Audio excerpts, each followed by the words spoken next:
Hello, everybody, and welcome into round number 9 of the 2024 Race Factory Gaming Grand Prix Championship in MX Simulator. I am, of course, Kellen Brower here for Start Your Systems TV's coverage of the 9th round of 10 rounds in this RFGP Championship from Latvia. That's right, we are at Kegums for the 9th round of this championship, and with the MX2 Championship already wrapped up, we have a bit of a fun surprise for you guys here tonight that we're going to tell you about here in just a minute, trying to make sure everything has gone live for us over here, and it looks like we are all dialed in with that. So why don't I tell you guys a little bit about this fun surprise that is on hand for us this evening, and it is the fact that Seth Carr, our newly crowned MX2 world champion, has moved up to the 450 class, at least for this round, if not maybe the last two, and he qualifies fastest tonight over Braden Carter, Tyler Lang, who's the championship leader, of course, in MXGP, Seth Shirley, and Frank Jackson.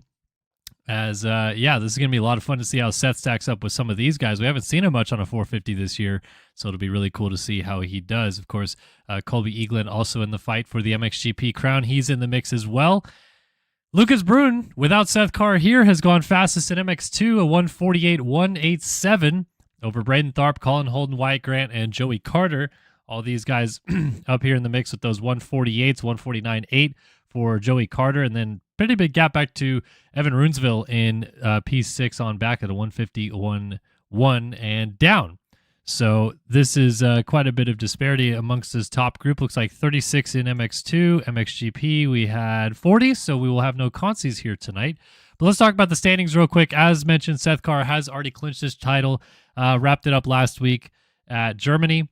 So now has a 181-point championship lead, and really it's up to kind of still a few guys to finish second in this championship. Colin Holden has it by 2 points over Max Wilczek, 9 points over Austin Partolo, and then 21 points back to Jack Gatlin, 25 points back to Braden Tharp, 30 points back to Emmanuel Cepeda. It is very close, and now without Seth Carr here, there's a lot of points on the table for offering that these guys could jump up and steal. So we'll see how P2 in this championship looks after this evening. The MXGP championship could be decided tonight, and Tyler Lang is sitting on the precipice of making that happen. If he can leave here with a 50-point advantage or higher, Colby Eaglin is going to try to stop that, as is Braden Castellaneta. Seth Shirley still mathematically alive by the skin of his teeth, but most likely will be eliminated after race 1 this evening.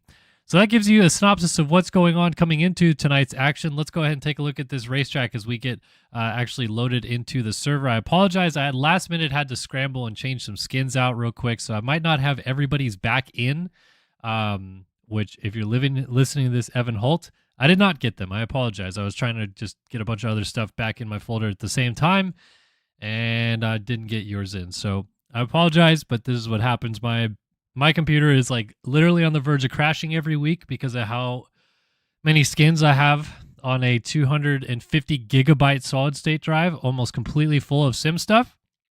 So yeah, pretty tough there. Anyway, yeah, let's get into racing here this evening, and we will do so very, very soon. And we'll kick it off with MX2 race number 1. We're going to get a look at this track here. Not sure who this is sitting on the gate right now, actually, but looks like something Martin just hanging out, showing us that he has no number and no name, but just hanging out here. All right, MX2 race 1. Looks like they're getting loaded up onto the gate right meow, so we can start telling you about it. I did not see the announcement for MXO and Athletix, so I'm not too sure about that, sir. Anyway, let's tell you who's going to the gate for MX2 Race 1, shall I?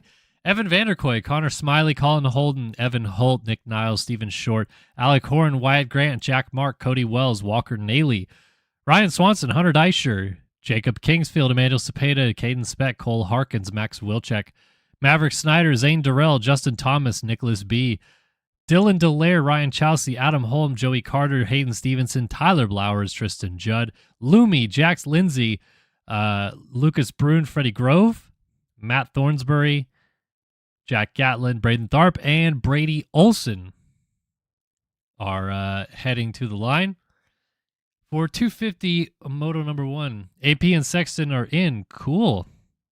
I mean, I figured that was a given with AP with Tomac relinquishing his position. Not sure where that was announced, but that's awesome. I think that's pretty much the best we're going to be sending out there without having Tomac on the gate and 100% himself. So congrats to Chase and AP.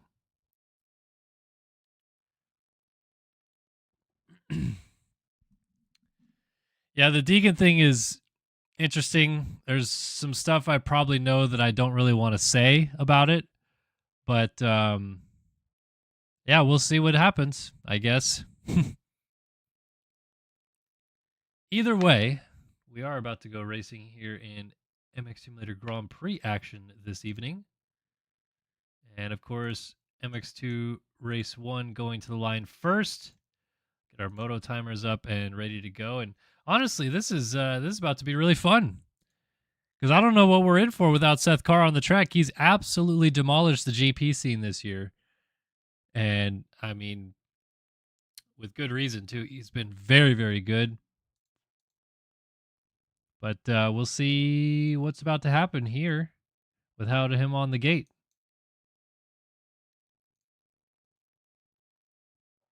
Hope everyone's having a good evening. If you joined us earlier today for the stream that we had from the Hangtown Super Mini race, that was a lot of fun. And appreciate everyone who is still back and chilling with us here this evening. I feel like now that Nationals are over, everyone's pretty checked out on Sim. And that's fair, but hopefully people will still tune in and watch this broadcast throughout the evening, whether it's the races themselves or some other people, not too sure. Still have a decent amount of skins. I'm definitely missing some. I guess I didn't get some of the Dr. Do ones in there. Yeah, I got most everyone's though. Toku, don't have them. Yeah, it'll be all right.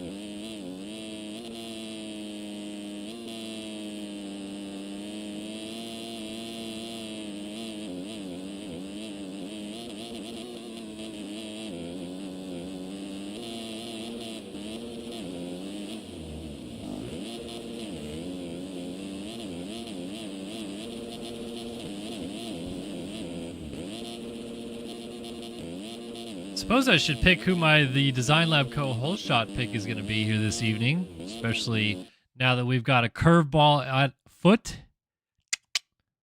I don't know who to pick out of this one. I mean, Tharp, always pretty good off the gate, doesn't let me down very often, so I might go with that big number 5 Panini Motorsports Fantic of Braden Tharp for the Design Lab Co. hole shot this evening. Who have you guys got in the chat? Be sure to get us in and answer ASAP.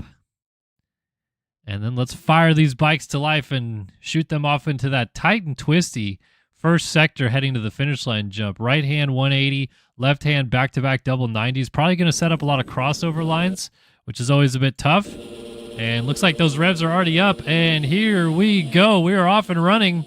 Here in the GP, a lot of guys struggling off the gate in that sand. Looks like Cepeda gets there first. A couple guys lay it down. It is Emmanuel Cepeda by a nose. Alec Horn and Tharp got in there, but it was Cepeda. Horn up the insides, trying to take the lead into turn number 3, and he's got it. Pushes Cepeda out a little bit. So it's Horn side by side getting past her on the outside. Cepeda's going to get right back by. He will officially lead this first lap, as I think that's Chelsea there in the mix getting crossed up. It is Chelsea on that gas getting crossed up by everybody. Tharp trying to go to the inside, passing Cepeda. Not quite able to get there just yet. Now he's alongside of him. Cepeda whips, almost goes up and over the bars, and that is going to be Tharp's opportunity for the taking. He is into the race lead. Cepeda still up alongside of him, up and over this hill at the top. Cepeda does not want to give it up as they go behind this tree, but Tharp comes out the other side in the race lead. Into this wall jump, little crossover, and Cepeda gets hit. He's going to have to deal with a lot of guys scattering on either side of him. And he's going to go from first, or second, I should say, back to about 7th. Got a rider going down in 2nd. That was Alec Horn. Alec Horn going down out of P2. Now everyone's trying to just settle down and find their wits about them on this really second lap of the race, but it's still the first full lap, not yet complete. Tharp working on opening up a gap, and he's working his way off the racetrack right there with a little bit of a slide out, exit stage left. Now over our race tech table. Colin Holden got some pressure from behind. Max Wilczek maybe gonna win for Killian. We're not sure. Steven Short, Vulcan Worldwide, also right there in the mix. And as these guys all work together as Holden goes down, I was going to say they're looking forward to trying to reel in Braden Tharp as a group, and instead Colin Holden dumps the nose out of P2. And he'll pick it up now in a fight for, that's with Maverick Snyder right there. That's a fight for 8th position. Let a few riders go by. Just 2 more rounds of GPs remain this week and next week. The finale on Labor Day, next Monday night. And no official word on SMX just yet. But don't you worry, we will be sure to announce any forthcomings with that over here on the Start Your Systems TV, Twitch, YouTube pages, and of course our social medias. Be sure to follow us at Start Your Systems on Instagram and TikTok, at SYS on YT over on Twitter.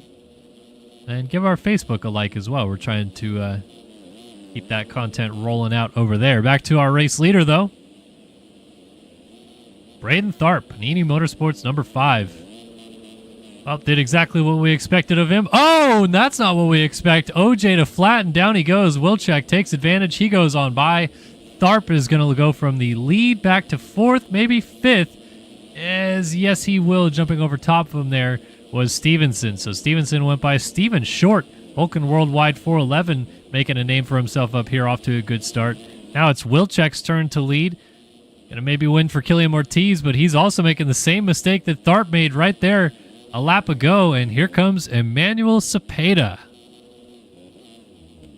Oh, a little slide out, and Wilczek goes down. Cepeda goes by. There goes Steven Short up into P2 now. Oh, gets crossed up. Exits the track on the right side there. He'll stay in 3rd as Tharp lands heavy on the jump behind. These guys are all slipping and sliding around, as Tyrone MX in chat says. It's an ice rink track out there. I don't blame him, man. Sand can be treacherous sometimes like that. Battle for 3rd brewing. Steven Short and Braden Tharp. Tharp up the inside, just gets his wheel in there and pushes him out to move back into 3rd place. So we are yet just 4 minutes into this one, and there's already been plenty of action to fill out a 30+2. Now it is Tharp's turn to try to get his groove rolling again. Even with a fall off, went 2 flat 0.9. Fastest lap of the race was just set by our new race leader, Emmanuel Cepeda, 152.304. Wilczek is down at a 2nd. Tharp goes by. There goes Steven Short as well, and a bit of a gap back to Jack Gatlin, who's just landing that table now. There he is in the background, the 41 TM Factory Racing, backed by Unity Program. Got Colin Holden peeking up the inside. Remember, all these guys, Gatlin, Tharp, Cepeda, Wilczek, Holden, they're all in a fight for 2nd in the championship. So even though Seth Carr has jumped up to the 450 class for these last few rounds, all of these guys are within points of each other to get P2, and you bet your bottom dollar they would certainly love to have their name up as high on that list as they possibly can by season end. And Wilczek's falling apart a little bit here. He's down again. Gatlin hits him. Holden gets into Gatlin, and a couple other guys going every which direction, trying not to get hung up as Horn clips the back wheel of Stevenson. Blowers also went by, and Holden and Gatlin now up behind Jax Lindsay, as he's just going with Jax Lindsay for the name this evening. We got a battle for the lead starting to brew. Cepeda now dealing with the pressure from Tharp again. I feel like if Tharp keeps it on 2 wheels, this is about to be a new fastest lap of the race this time through.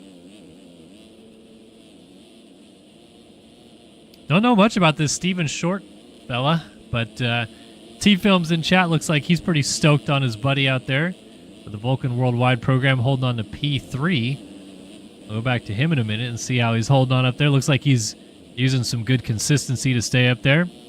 All right, checking in Cepeda. End of lap number 4 still leads, but there it is. New fastest lap of the race. Braden Tharp, 148.531. Teammate Seth Carr moves up, and Tharp wants to make this a double for Panini Motorsports tonight if he can go out and win this MX2 overall and put the pressure on his new MX2 World Champion teammate to go get it done in MXGP on debut. Inside move for Tharp, up alongside Cepeda into the wall jump. Gets that power down, planted well on that rear tire, gets the double first, And that pass has been made. Tharp back to the front. And this time does not fall off the bike, landing to flat off that tricky tabletop right there. Even inside line right here, trying to get that double, but he jumps off the track. And Cepeda says, thank you very much. I'll take that right back. Back and forth we go for the race lead.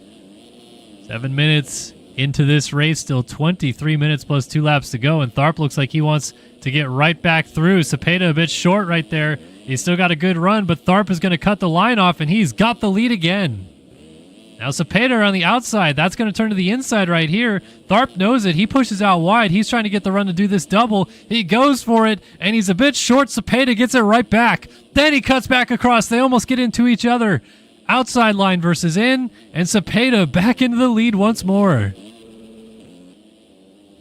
Look at this. Now Tharp's going to try the outside onto the start straight. It turns to the inside right here. Be careful! Crosses over. And Cepeda this time has to just relinquish the position or yet go onto the ground. Finally, Tharp gets the spot. And through the mechanics area, reads that pit board, says, you are hauling the mail, Sunshine. He's out front once again.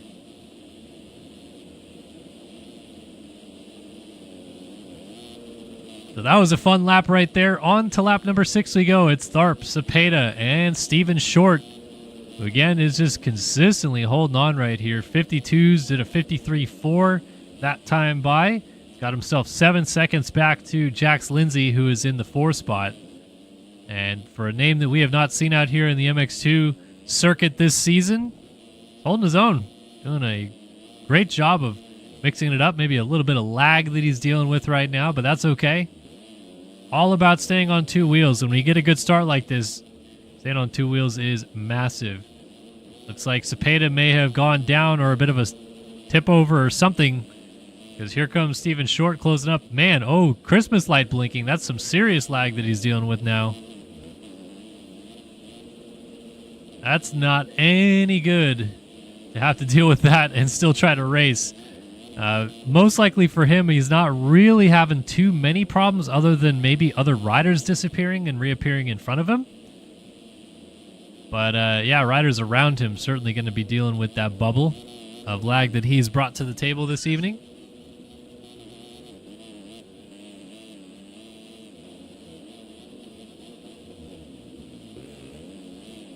So the leaders are streaking away a little bit. Now they got 12 seconds back to this man, Jax Lindsay. And they're putting some guys a lap down already. Jack Gatlin has moved into 5th. Colin Holden is now 6th. Here comes Canada's finest, Evan Vanderkoy. Evmoof is up into 7th.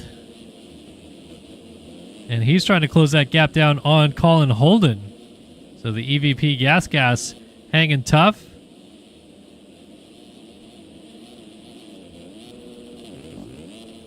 We're gonna see dualies off that table tonight. I can guarantee it. That jump has way too much sauce on the face of it to not see dualies be had.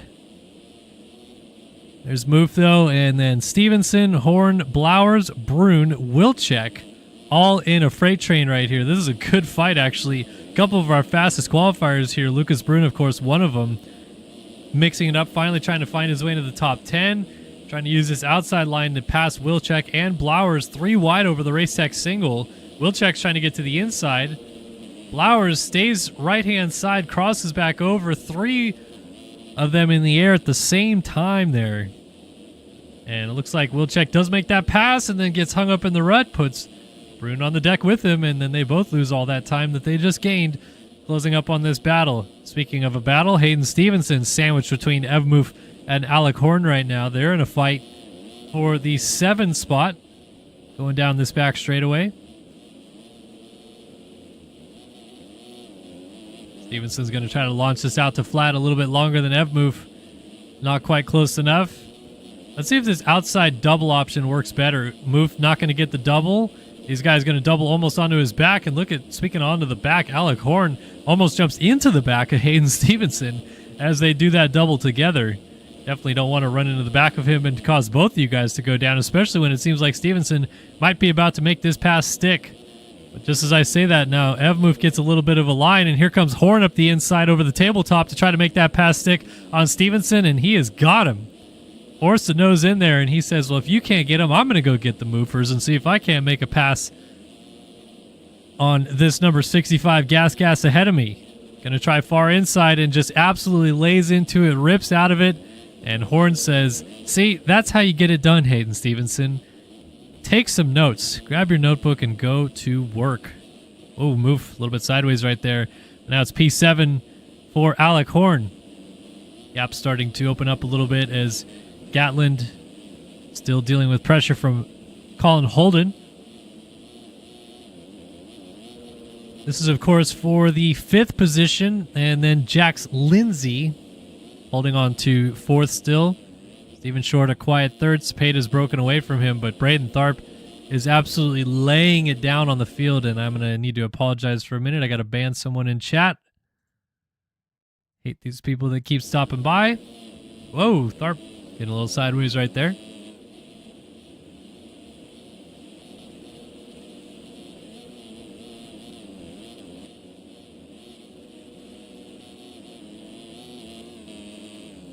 Tharp already into some lap traffic, pretty heavy. Not the ideal situation to deal with the race lead, but he's got 15 seconds and some change in hand. So he can take his time to work through some of these guys. Looks like he's working on Walker Naley of the Motorsport team, the 170. He is currently running in the 32nd position, but he has now gone a lap down, and Freddie Grove is going to go on by him. Cepeda is short. Jax Lindsay starting to reel in short a little bit. Ooh, I think Gatlin has made the pass on Colin Holden. Jack Gatlin fired up. I'll tell you what, did not have a good time racing on a Super Mini earlier today at Hangtown, but he looks like his usual top lad self. Getting that pass done on Holden and now setting his sights up on Lindsay. I'll ban you, Hubbard. You want some? Ooh, Holden. Outside the in, has to go through the tough blocks a little bit to get it done, but he'll take it for the time being, and these two are at each other's throats a little bit right now.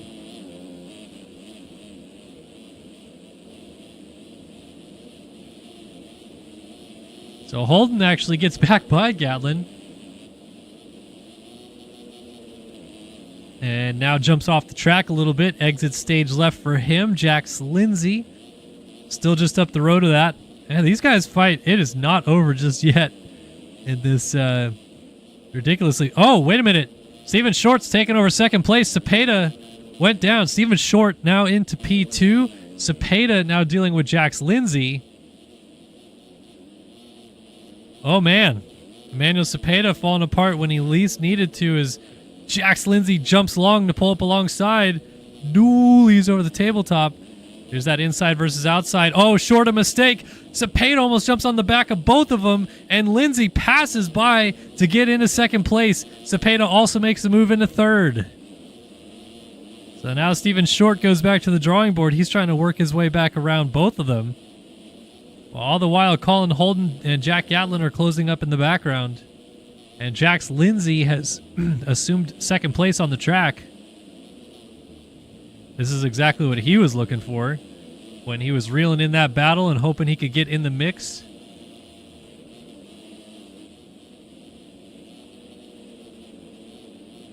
So these guys are 28 seconds off the lead. Seth Carr leaves the class and the dominance continues. It's just in a different name as Braden Tharp is gone.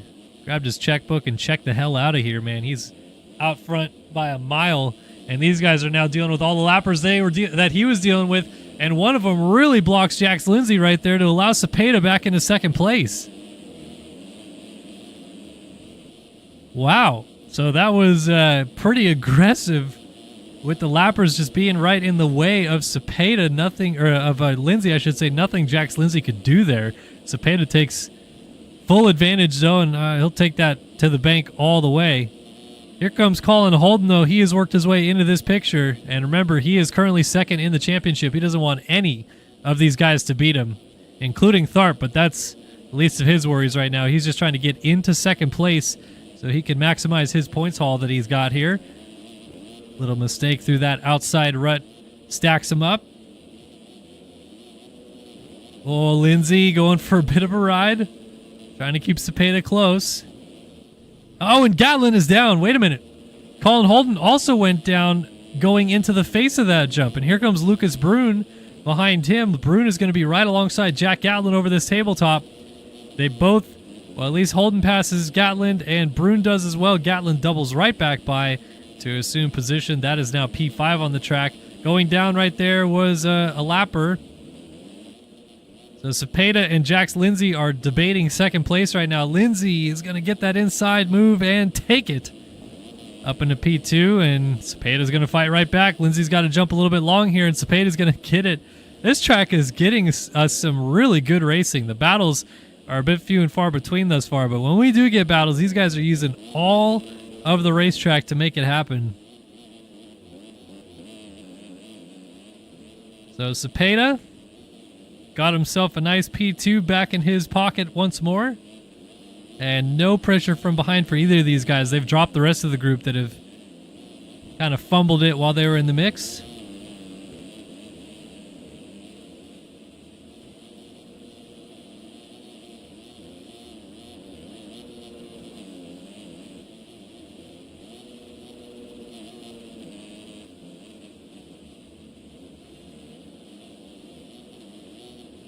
Do this outside for Lindsay, and Cepeda tucks the front end, so it doesn't make a difference anyway, but Lindsay was going for it. He might have had that pass lined up regardless.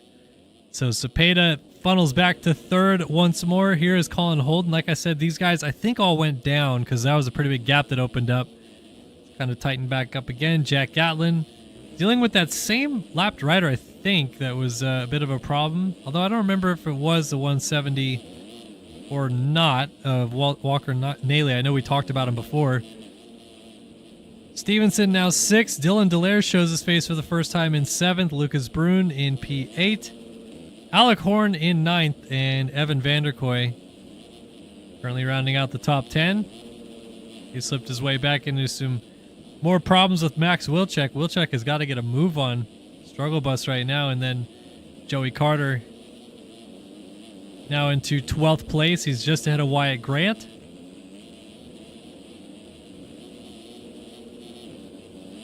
I think Wyatt Grant might be setting the record for most different skins used ever in a single season. He's been using Panini skins. He's been using, I think he used Matherly skins at one point. He had his own skins as well. He was on a team. I don't know what happened to that. Now he's just using some random Cowie. I don't know, man. I'm just here so I don't get fined at this point. Ooh, look at that. Joey Carter splits the difference, makes a twofer, and puts Wilczek on the deck with it. Joey Carter taking no prisoners out here. He just straight bullied him out of the way and says, I'll take P10. I need those points.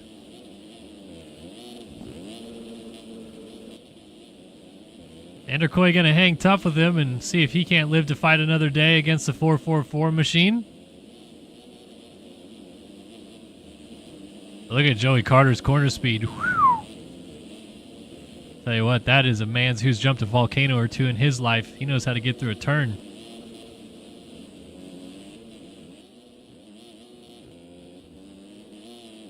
Back to P2, Cepeda.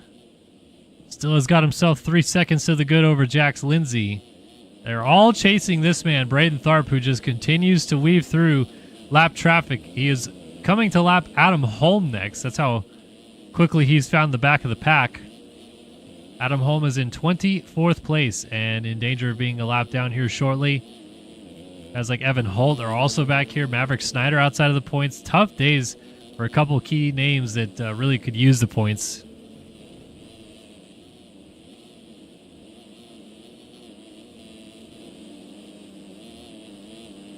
But Tharp is just riding on another level right now, man. This is impressive, to say the least.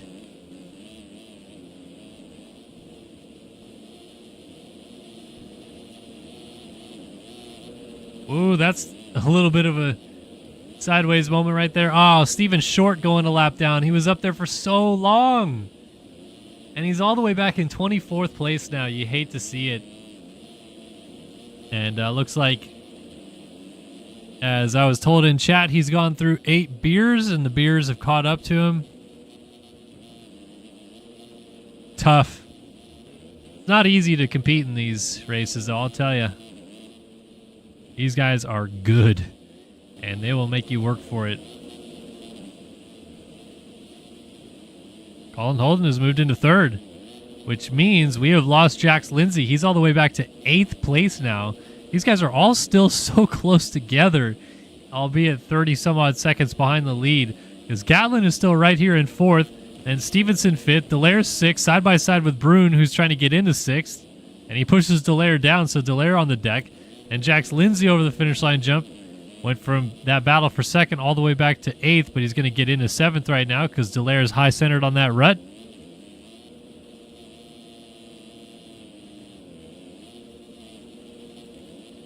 And here comes Joey Carter, now in 9th.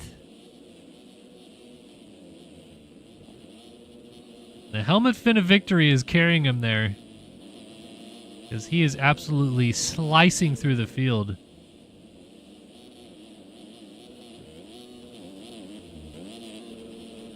I feel like Jax Lindsay needs to settle down a little bit. He looks a little loose right now and coming off a crash that put him back there in the first place.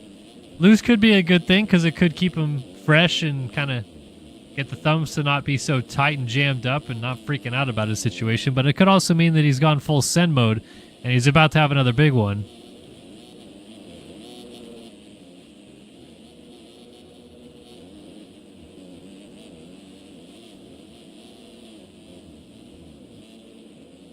Back up to this battle for that is 5th place between Stevenson and Lucas Brune. A lot of guys jumping off the track on this one. I wonder if we're going to see some penalties affecting these results at the end of the race because of that.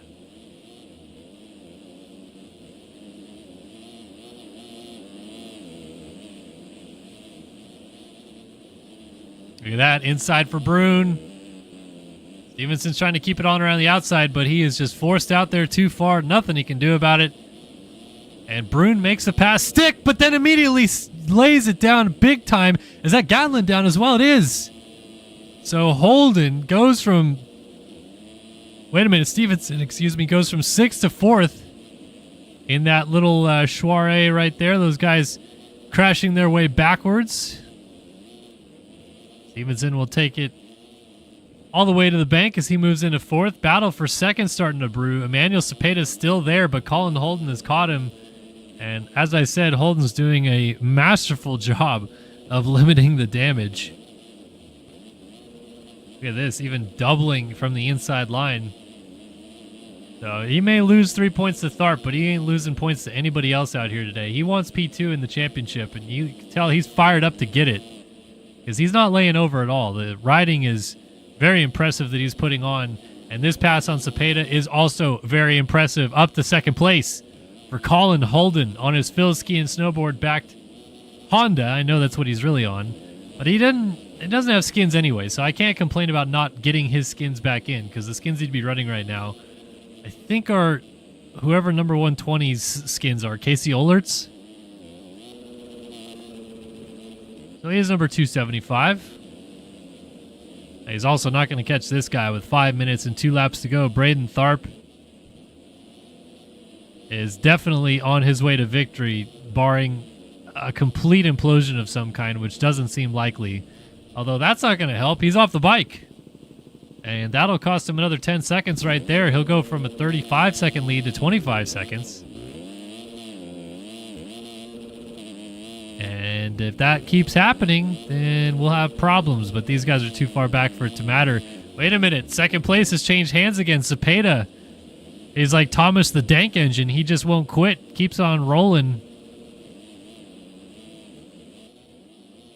Now he's got to deal with some lap traffic up ahead, but he still has Holden breathing down his neck, so he's got to be careful here.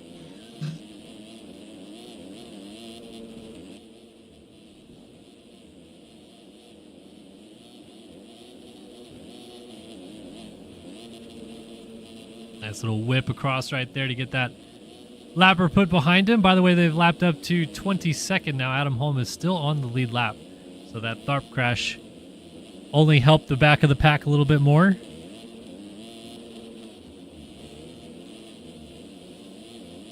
And it seems like so long as you are going to score points today, you probably won't get put a lap down. We'll see how that goes, though, whoa. Steven Short gets Cepeda a little bit And Colin Holden was able to squeak through. This battle's back on for second.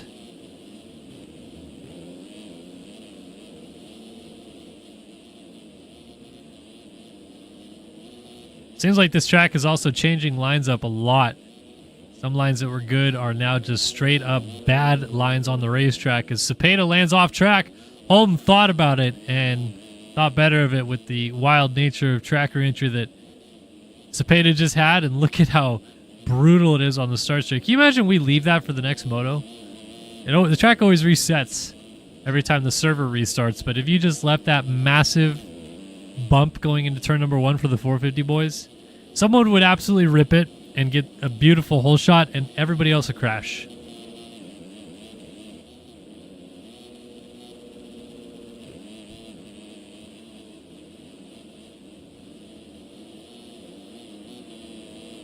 So Holden's trying to throw out all the stops here to close that gap down Cepeda and make the pass once more. There's still 30 seconds off the lead, so it doesn't seem like that crash for Tharp really mattered all that much. Maybe gave up 6 to 7 seconds, but that's about it. Looks like they are going to lap Freddie Grove right here. Freddie Grove holding on to P30 on his Two Nuts Racing program.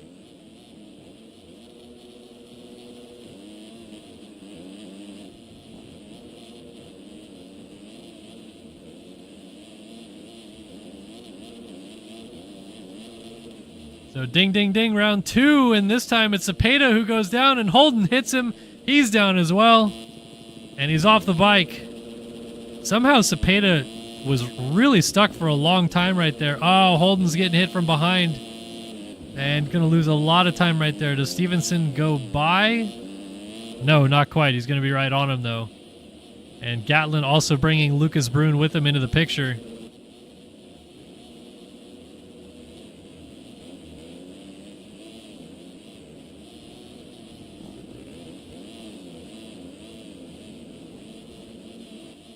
Holden is now under attack. Stevenson tries the inside through here. Doesn't quite work. Holden keeps it on. And lap traffic in play a little bit here. That's a 164 of Hunter Deischer. Be careful. Oh, Stevenson almost through the front door there. Colin Holden just got booted out of the inside run. Stevenson takes advantage. He's in the third. Man, the lappers have been brutal tonight. I don't know what it is, but they are taking no prisoners at all. And they give Hayden Stevenson third place at the moment. Let's see if it stays that way, because Holden looks like he is pissed off and wants it right back.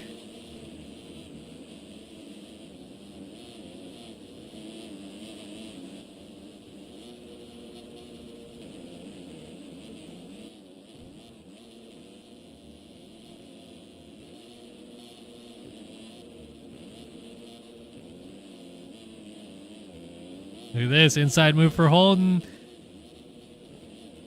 Side by side, Stevenson still right in there with a shot. They're still side by side, but now Holden noses out. The inside option works a little bit better down this back straightaway. Shorter track distance, albeit a bit bumpier of a line. If you can stay on top of those bumps, you have less track to cover. And indeed, he does make that pass stick. Time has also now expired for those of you keeping tabs at home. So our leader, Braden Tharp, is just about to check in to get the 2-lap board. He's basically one turn away from crossing that finish line jump, seeing the 2-lap board. Not actually seeing it, it's figure of speech, because it's still old man Riv on the jump waving the green flag.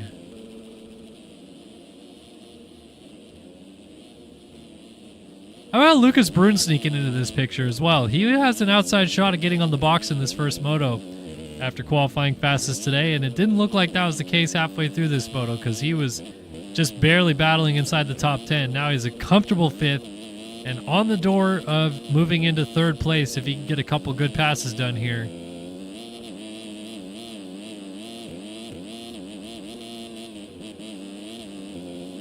Oh, Stevenson a mistake. Brune tries to use the outside, doesn't work. Now he's going to try to use this inside. Stevenson's got a better line. Doesn't work though. Or at least not yet. Now he shuts the door off from the inside, and Brune's got nowhere to go. He's just got to settle back in and take it at that point.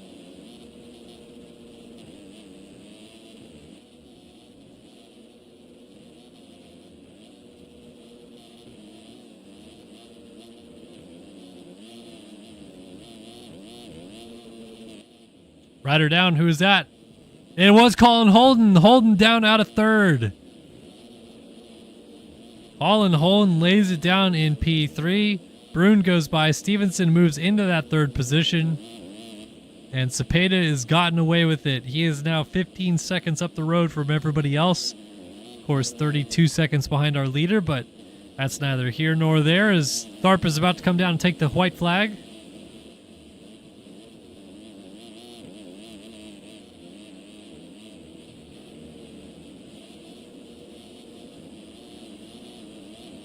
One lap to go here at the RFGP of Latvia. MX2 Race 1 sees the white flag airborne as Tharp crosses the finish line jump. And then back to Cepeda. Brune now third. He did dispose of Stevenson. He's up there in the third. Stevenson fourth. Holden fifth. Joey Carter has climbed all the way to sixth. And he's just ahead of Jack Gatlin, so this battle could still materialize for the end, especially with lap traffic. Hunter Deischer getting in the way. Here comes Gatland, pushing right up behind Joey Carter, and Deischer's still not really moving, and Carter makes a mistake. There's the opportunity for Gatlin. Dualies with a lapper, and he actually takes him down. So kind of did them both a favor so they can continue their battle in peace, but I think Gatlin's hoping he can just get away from Carter here and hang on to sixth.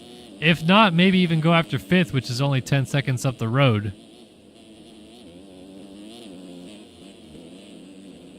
But we'll see how it all shakes down on this final lap. Dylan Delaire's lagging like crazy. Max Wilczek, quiet ninth place right now, and Wyatt Grant rounding out our top 10. Now this man is picked up right where his teammate Seth Carr left off, and we've seen Tharp have moto wins like this before, no question about it, but the void was open with Seth Carr having already clinched the MX2 World Championship and moving up to MXGP, and there's a lot of hungry riders ready to go to battle and try to end up on top here today in Latvia, and so far it is all Braden Tharp. 30 seconds to the good out front in this one, almost whole shot, got the lead early, took off, still has the fastest lap of the race by over a second, and he's on his way to victory here in race number 1. Well, if he was sitting at home drawing up how tonight might go, he would have certainly hoped this is how things started, and it's going to start with a big bang. Braden Tharp takes MX2 Race 1 here in Latvia. Cepeda looks like he's on his way to second. He's just got to bring it home, and he's got plenty of time now back to Brune. 19 seconds to be exact, so this is Cepeda's second place for the taking, and that's actually really big for him in his quest to try to close down on Colin Holden. Remember, I think he was 30 back of him, so even in this moto alone, pulls 4 points back, and with only 3 races left to go after this one, he's going to need every little bit of it. Lucas Brune looks like he'll be fourth, and Colin Holden's off the track, so Stevenson is going to come by, I think. Yes, he is. Hayden Stevenson slides through in the final couple of corners to get Holden. Holden doesn't look like he's done yet. Stevenson goes long on the wall, and here's Holden launching towards the finish line. It's a drag race. Oh, by a nose, it's Stevenson. 0.094. 94 hundredths of a second is what it took right there. As Gatlin crosses 6th, Joey Carter will have to be content with 7th. Dylan Delaire 8th. And Wilczek in 9th, up ahead of Wyatt Grant. Wyatt Grant rounding out our top 10 in this one. Jack Mark was down, so going through was Tyler Blowers. He's now 11th. And now he goes down, so going through is Evan Vanderkoy. He is now in the 11th position. It's like Jack Mark, or actually Evan Holt is going to slide through into 12th. Alec Horn 13th, Tyler Blowers 14th. Jack Mark went down again, and he is the last guy on the lead lap in 15th place. Caden Speck, first guy lap down in 16th, 17th for Adam Holm, 18th for Ryan Swanson, 19th for Ryan Chowsey, and 20th was Nick Niles. So we'll wait for a couple more guys to finish to give us the cuts. But so far, it was all this man, Brandon Tharp, your 250 Moto number 1 winner here at Kegums.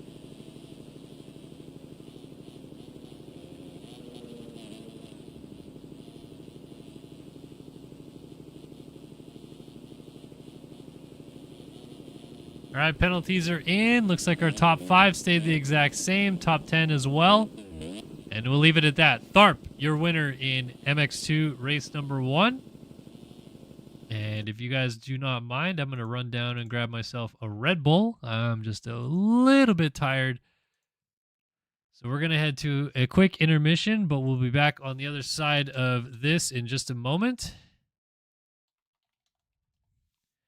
So stick with us here on Start Your Systems TV. We'll be back in just a quick moment to cover MXGP race number 2.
Welcome back, everybody, into round number 9 of the 2024 Race Factory Gaming Grand Prix Championship here in MX Simulator. I am, of course, Kellen Brower, bringing you guys the action from Kegums in Latvia. MXGP Race 1 coming up. Let's get our Design Lab Co. whole shot pick in for this one.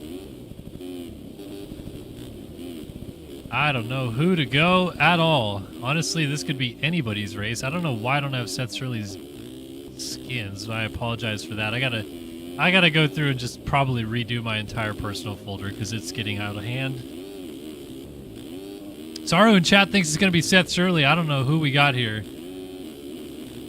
Man, it's always tough.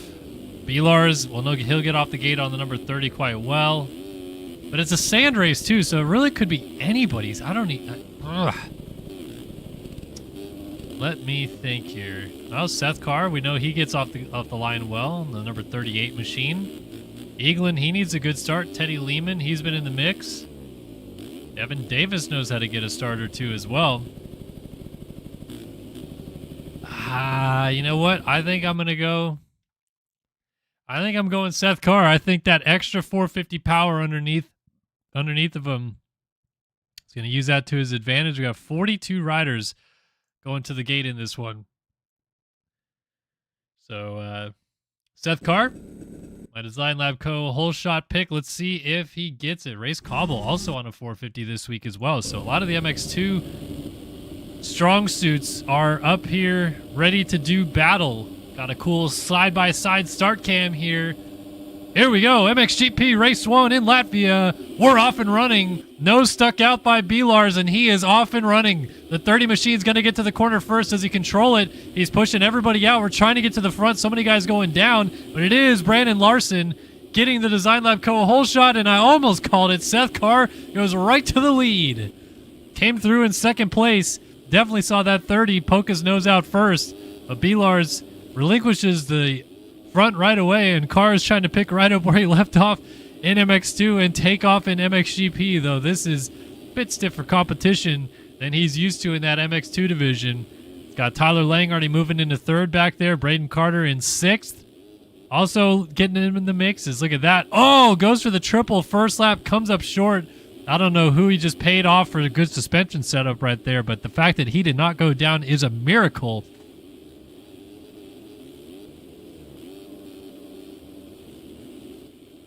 So Carr into the lead on lap number 1. B-Lars second, Lang third, Quinault fourth, O'Brien fifth, Carter sixth, Cobble seventh, Hunter Butters Ash is eighth, Jay-Z is in ninth, but he's going to get passed up real quick by Seth Devers. So that's 9th and 10th right there, battling it out on your screen. It's like Quinault just made a mistake, and speaking of mistakes, Race Cobble just went down. That's a tough break. He was off to a good start. He's going to lose probably about 10 spots. And fall back here into a battle with Xander Brion, I believe. Carl Robitaille also back here. Nerona, Ethan Commodore all went through. Braden Carter is using a JIBR.co number 5 T-Lang bike here tonight. Very interesting. Lang trying to go to work on B-Lars for second. And if he wants to go with Seth Carr, this is a critical pass. Carr hasn't really gotten away just yet. But if you're Lang, you can't give him 5 seconds to spare here. You got to try to pass B-Lars right away. And not that B-Lars is going slow, but I feel like Lang wants to go get Seth Carr for the race lead sooner rather than later. So let's just make it sooner. Let's just get around B-Lars right now and make it happen.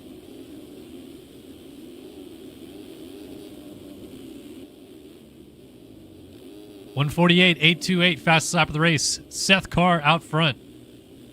On lap number 1, B-Lars and T-Lang splitting hairs here. Lang gets up alongside of him. They cross over. That was really tight. But Lang does make the pass stick. And none of these guys going for the big triple. I don't know if Seth Carr did it or not, but at least T-Lang wasn't. Lands in the corner right there and powers out. So Carr's got himself 3.8 seconds. Like I said, don't let him have 5, because he'll give you 50 if he's got a 5-second lead. And now Lang has got to start charging to go with him.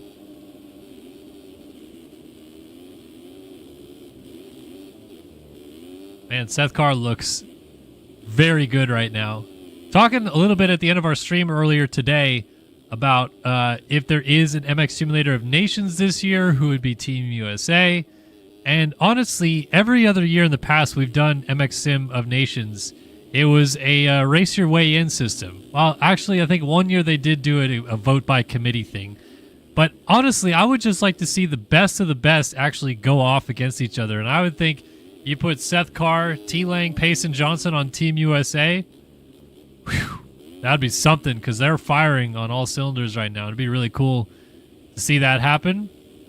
I think Seth Carr's trying to make a point for him to be on a 450 and get his rival for that 250 championship, Cade Matherly, in the MX2 spot instead of him. Already putting 5.6 seconds on Lang. He's done nothing but pull away since getting in the lead. Look at that, jumping to the line. 143.523 out front. T-Lang just ran his personal best at 146.5. He was 3 seconds a lap slower. Granted, he did have to make a pass, but still, my goodness.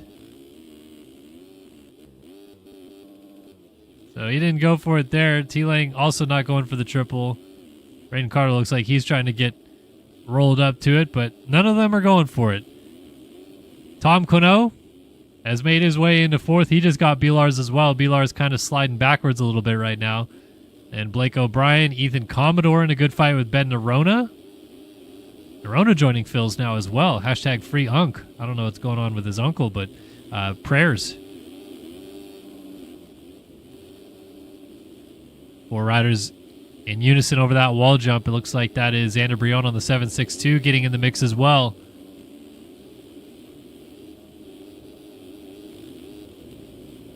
Ooh, Race Cobble going for a bit of a ride. Xander Brion going to jump over him. Oh, Race Cobble gives it right back to him. I like that fight. Don't give him an inch because he'll give you the foot. So Cobble fights back. Puts himself in 8th again, trying to keep tabs on Nerona. Then O'Brien, Larson, and Quino still close together. Carter 3rd, Lang 2nd, and it's still 6.5. Honestly, Lang is even the playing field a little bit here. I'm curious these lap times because they're all flying right now.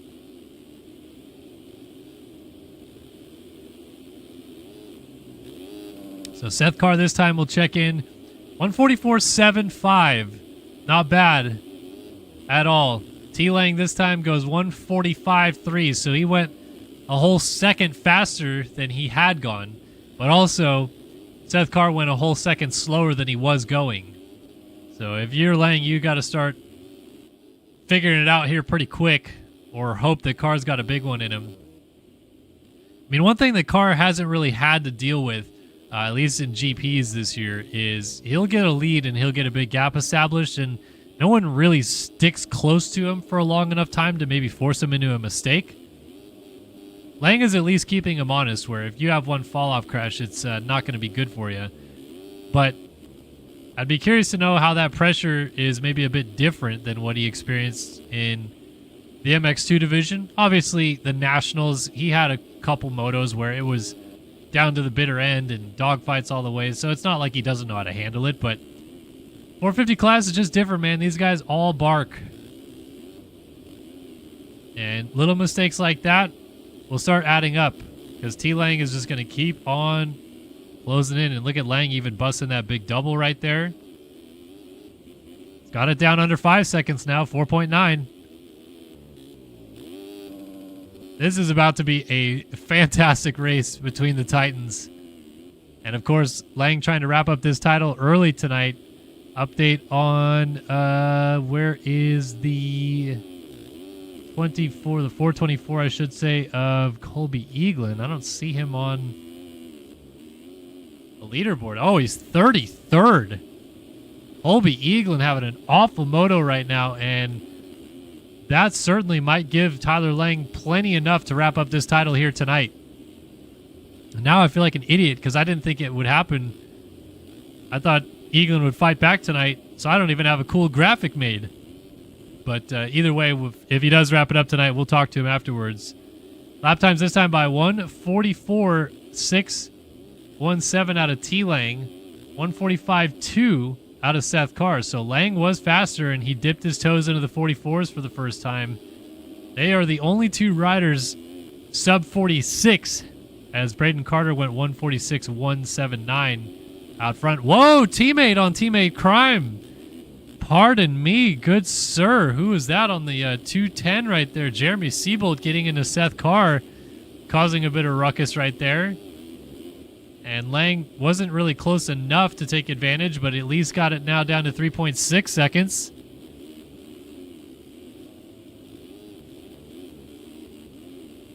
And this is turning into quite the fight. Look at this line right here that Lang's doing too, busting this big double. That's cool. I like when there's options like that available.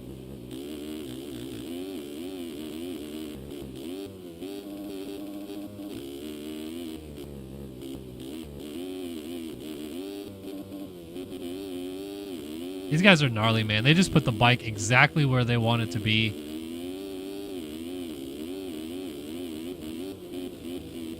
Crazy good stuff. So 3.9 seconds still. I think this is going to be another 144 second range lap time based on the gaps. 145.8, but he went 48.2 this time, did Seth Carr, our race leader. And kudos to Braden Carter. He's the only person keeping this even close. He's 13 seconds off the lead right now.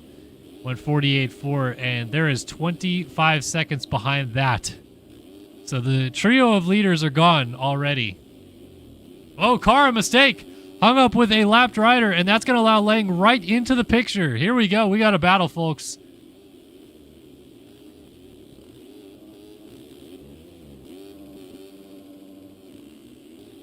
Down this back straightaway, Lang can see him. And if you see him, you know you can pass him. Whoa, Lang. Nose high right there. Carr settles into that rut beautifully, but Lang just does the exact same thing behind him. And Lang gets the preferred inside option right here with that lap traffic getting in the way a little bit. Moves away nicely. Carr I feel like has responded to that pressure, but here's the option line. Lang's been using this double. It's not going to be close enough, but I think, he messed up. I was going to say he will get close enough to think about getting a nose in there, but he couldn't quite get the double. Then Carr had to check up to not hit a downed rider. And now the battle continues. Inside versus middle rut. Lang jumps all the way across, back across through here, chicanes through into turn 1. Seth Carr is absolutely ripping through those couple corners right there, though. Lang wants a piece, though. Break me off a piece of that Kit Kat bar, he says. I would love to have some.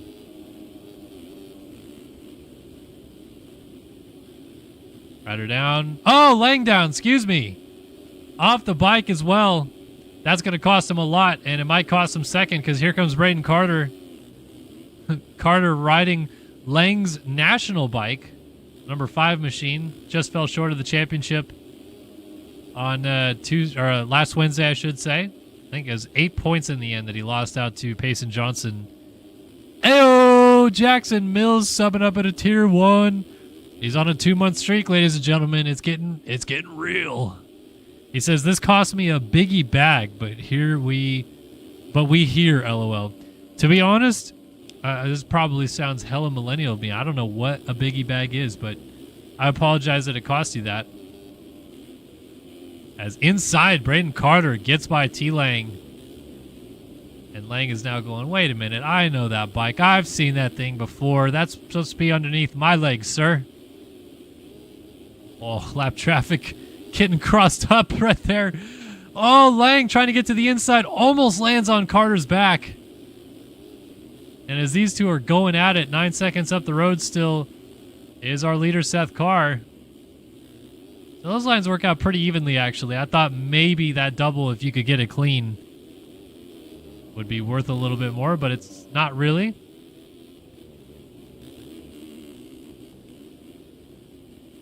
Whew. Carter just jumping all over the place. He's a jumping jelly bean. Look at this line from Lang to pull up on. Oh my goodness. JLV, the god himself, must have graced Tyler Lang with some soap on that front tire, because I don't know how they didn't touch. And usually when you touch that front tire to that rear tire, you get front end lock immediately.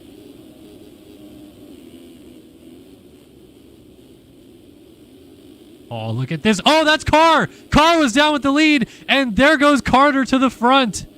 Carter takes over the lead from Lang, and Carr is suddenly right behind them as they're going through lap traffic.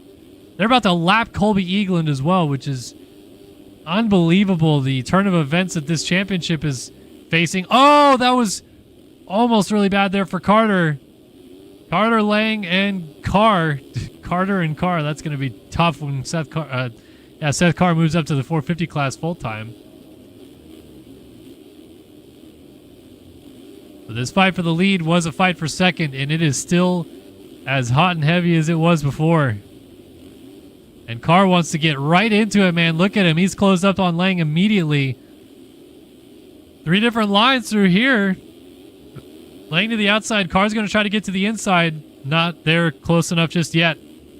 Now let's see this option line. Lang does leave the door open.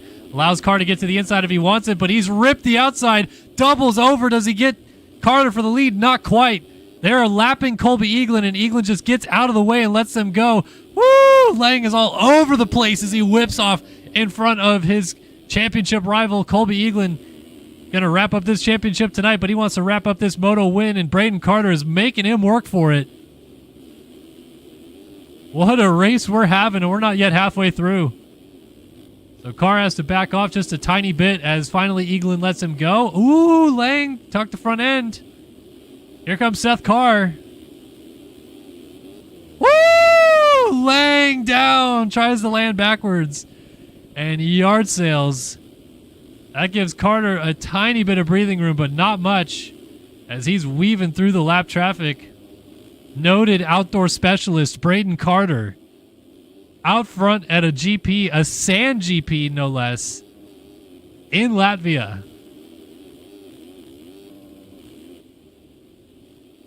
This race has been so good, and we have just now crested that halfway mark. 15 minutes have come and gone. 15 minutes and 2 laps still to go.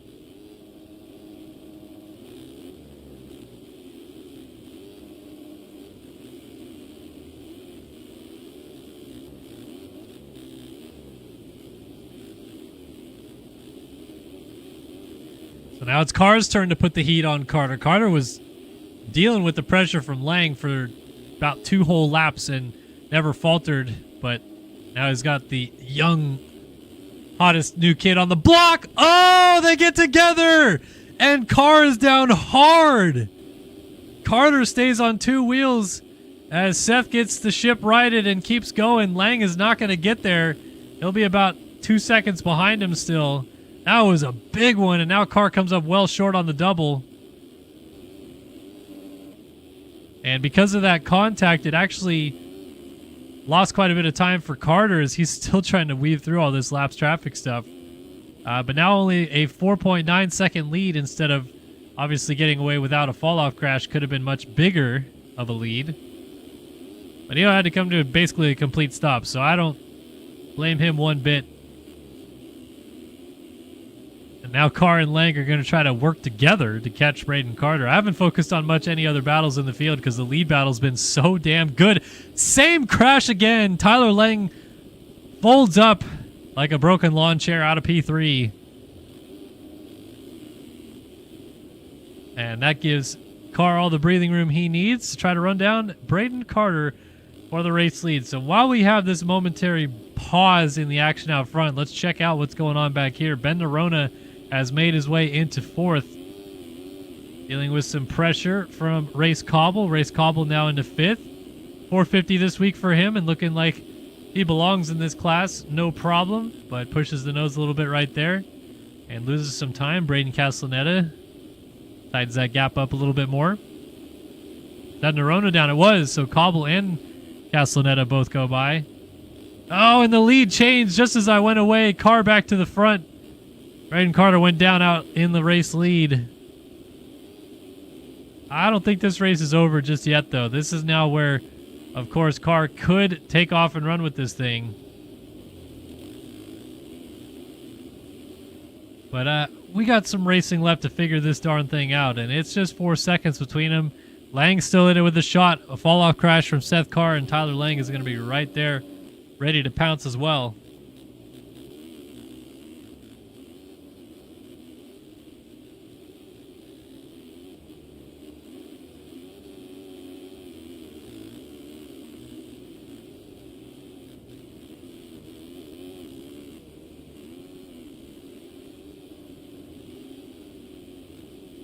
Oh, and Carr loops out all by himself. We got Larry out front, and he's down.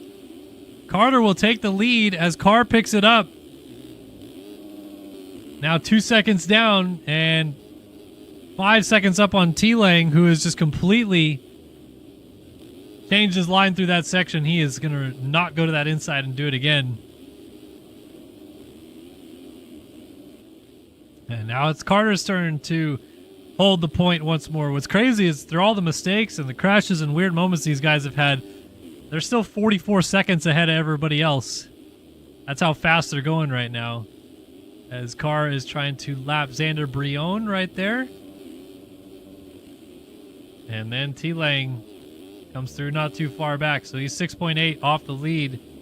Trying to tighten it back up. And hoping that these two maybe get together and slow their pace down. Look at this. Carter just says, forget it. I'm going outside. You guys are going too slow on that inside now. I got to change up my line. Ooh, Lang is really going to get hung up by some lap traffic right here. Quite a bit of it, actually.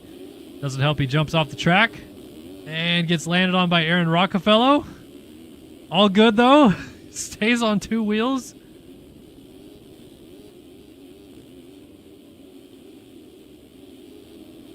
So now the onus on Seth Carr to do the chasing once more, and Braden Carter is going to try to hang on and win this moto with 10 minutes and 2 laps still to go.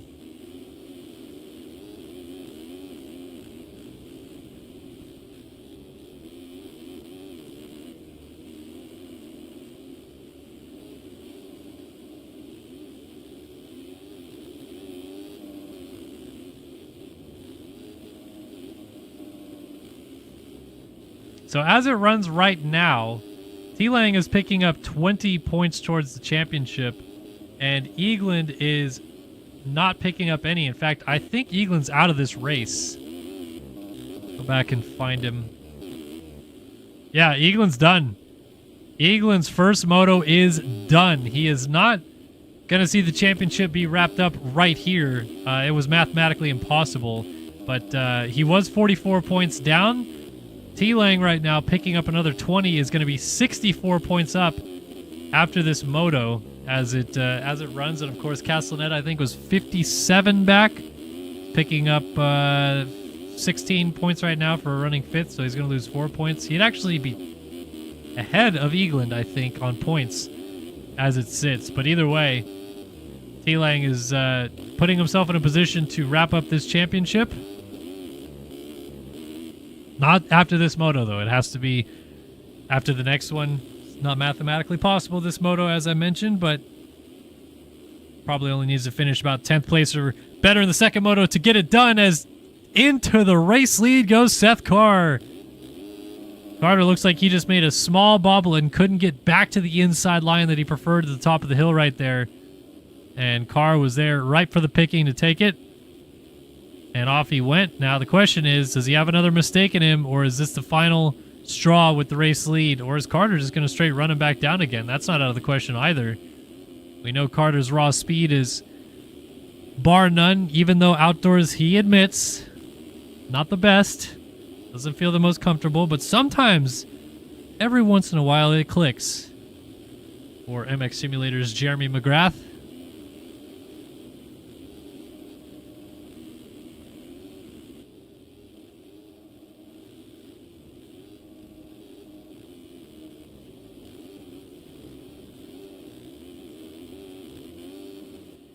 So Carr is just trying to lay the hammer down now. 2.3 second lead over the rest of the field. They have lapped up to Hunter Ash right here is about to be put a lap down, and Hunter Ash is in 13th place, and there is still 7.5 minutes and 2 laps left on the clock. They're borderline going to get close to the top 5 at the rate that they're going, because 5th place Braden Castellaneta is 1 minute and 8 seconds behind, and these guys are doing 144s for lap times, mind you.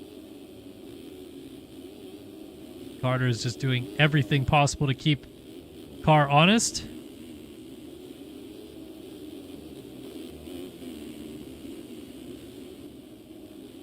Man, hitting that so well that he can even scrub that little double that for everybody else is quite the seat bounce huck, but for him, it's no problem. No problem at all.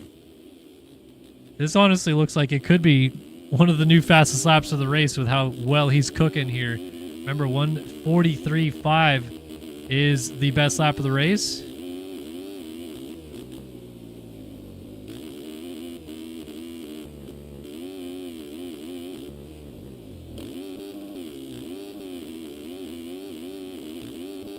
Launching out here. Oh, 144 flat. It was only 0.5 off. It did seem like that lap was pretty damn good. And shows right there. 5-second lead now over Carter, and then Lang now 5 seconds back of Carter.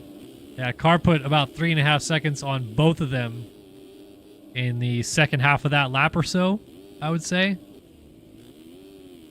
Crazy what he is able to do when you just give him a little bit of time at the front of the field to do it.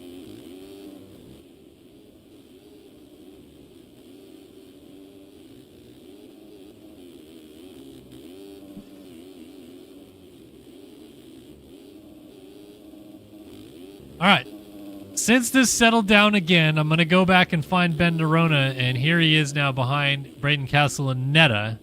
These guys are 1 minute and 11 seconds back of the lead, but they're still battling one another. They're literally a minute behind third place Tyler Lang right now. Seth Shirley is going for a ride, and he's down. Killian Ortiz goes by. Tom Quinault, Race Cobble. Right there, Race Cobble is going to go through. So Shirley goes from 6th back to 9th in that one crash. And honestly, one more fall-off crash and he's going to get lapped. Vilars is the last guy now still on the lead lap. Well, actually, Tyler Smith is, but barely. They are getting the blue bar right now from Seth Carr, who you just see streaking behind them in the background. There he is. And Smith is going to open the door of opportunity. Let him go. Next up, Vilars is in 10th place. He's about to be lapped.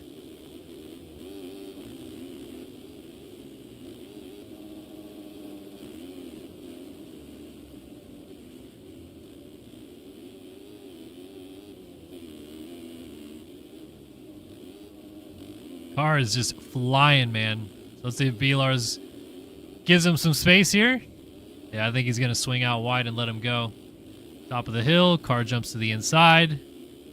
Easily done in the end. Oh, actually a little hiccup there for Car. And Vilars is going to pull even with him. Are we getting dualies? You boys bringing the heat? Let's see what we got. Vilars a little short. And it's not really a dualies jump anyway. That's Cobble. Cobble is getting lapped and he's just like, I'm not even going to get involved. So Shirley in P8, next person on the list to be lapped.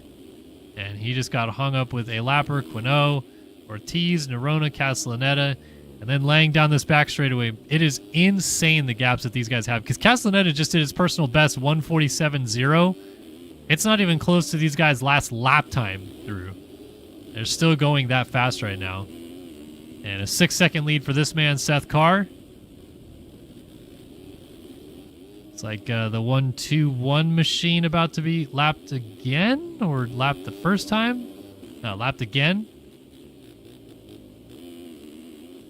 Or who is that? 1-2-1. Oh, Speedin. Okay, Speedin just got lapped for the third time. Excuse me.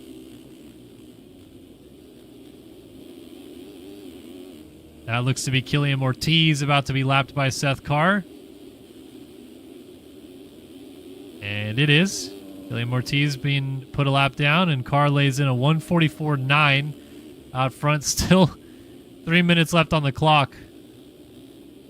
Ortiz doesn't want to be involved. He would rather Carr take off and run with this thing so he can latch onto the back of him and go get Seth Shirley and Tom Quinault, who are battling each other right now. Here they are. Quinault and Shirley gets by him into 6th. But both of them are about to experience the blue bar. They worked through some traffic of their own, actually, down this back straightaway. I think maybe Caleb Hall they're lapping. There's Shirley, there's Quinault. Gap between the two of them. Ooh, Castellaneta just laid it down out of 4th, and that allows Nerona to go by. Nerona now back into P4.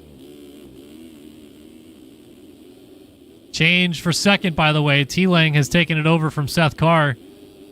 So, or sorry, Braden Carter. So T-Lang now up into 2nd. 14 seconds behind Carr, and Carter has slipped all the way back to 3rd. He's starting to come unglued as the track itself comes unglued. Oh, Carr's down with the lead, and a big off as well. That's going to be a lengthy fall-off crash because his body just hovered above the bike for so long. It was 15 seconds. He's still high-centered on the rut. And Lang not able to get the big jump right there. It's going to go from 15 down to 5. Does it go any less than that? 4.4? Yeah, 4.4 is what it stabilizes at. Cannot afford another one, though.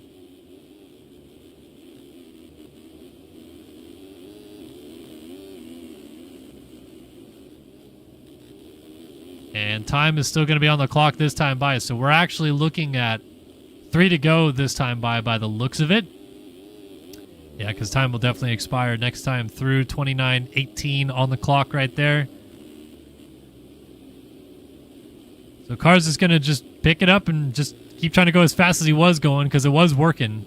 He was opening up that gap, second or two a lap, and they just couldn't keep pace. Nothing that they were doing wrong. They were going plenty fast enough.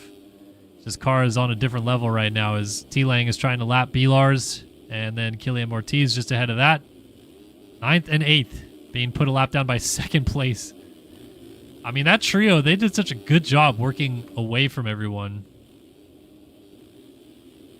Kudos to them. They could have settled and battled with each other. Instead, they just went on a tear, ripping through the back end of the field as Carr goes for a bit of a ride there. Wrangles it back together. Let's go on board with Seth here and just watch what this looks like. You can see how rough this track is getting from his perspective, and you can also see what lines there's taking or avoiding, what were the main ones or what are the ones he's now trying to stay out of. No one going to that inside anymore. It's all outside. Rip this and pop this double.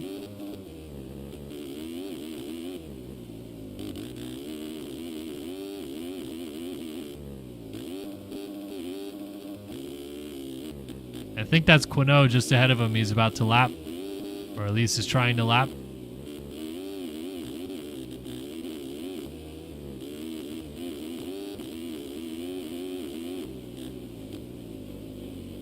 Yeah, that's Quinault there, and that's Seth Shirley, I think, or no? Yes, it is. Seth Shirley right in front of Seth Carr right now, about to be lapped. Oh, more riders down right there. 2-lap board has gone out. Shirley still hasn't been lapped, but it's close. It's getting that blue bar. Sure, at some point he'll let them go. 8-second lead, so you can't go down right here if you're Seth Carr. Going down right here would be a disaster. So that's what they're trying to double to, is that little knuckle. And is that Nerona that just went down as well? I think it was. It was Nerona who was stuck on the wall. Quinault goes by, as did Shirley. Shirley's now in the 5th, but he just went down as well. So Quinault goes back by, and Nerona's right in front of him, and they just got lapped by Seth Carr. They're battling for 5th place, and they're a lap down. At this point, Nerona's like, go, Seth. Come on, man. I got to go. I got a hot and fast Frenchman on my heels here. And Seth happily obliges, just picks up the pace ever so slightly, and then makes a mistake. Whoa, Nerona. Bit long right there, and Quinault sees that as an opportunity. Shirley is right there, hoping he can get his hands on some positions as well. Oh, my goodness. Shirley almost over the bars, then gets hit by Quinault, who was on his way to the ground anyway. Nerona's still on 2 wheels, holding on to 5th, but Shirley wants a piece of it.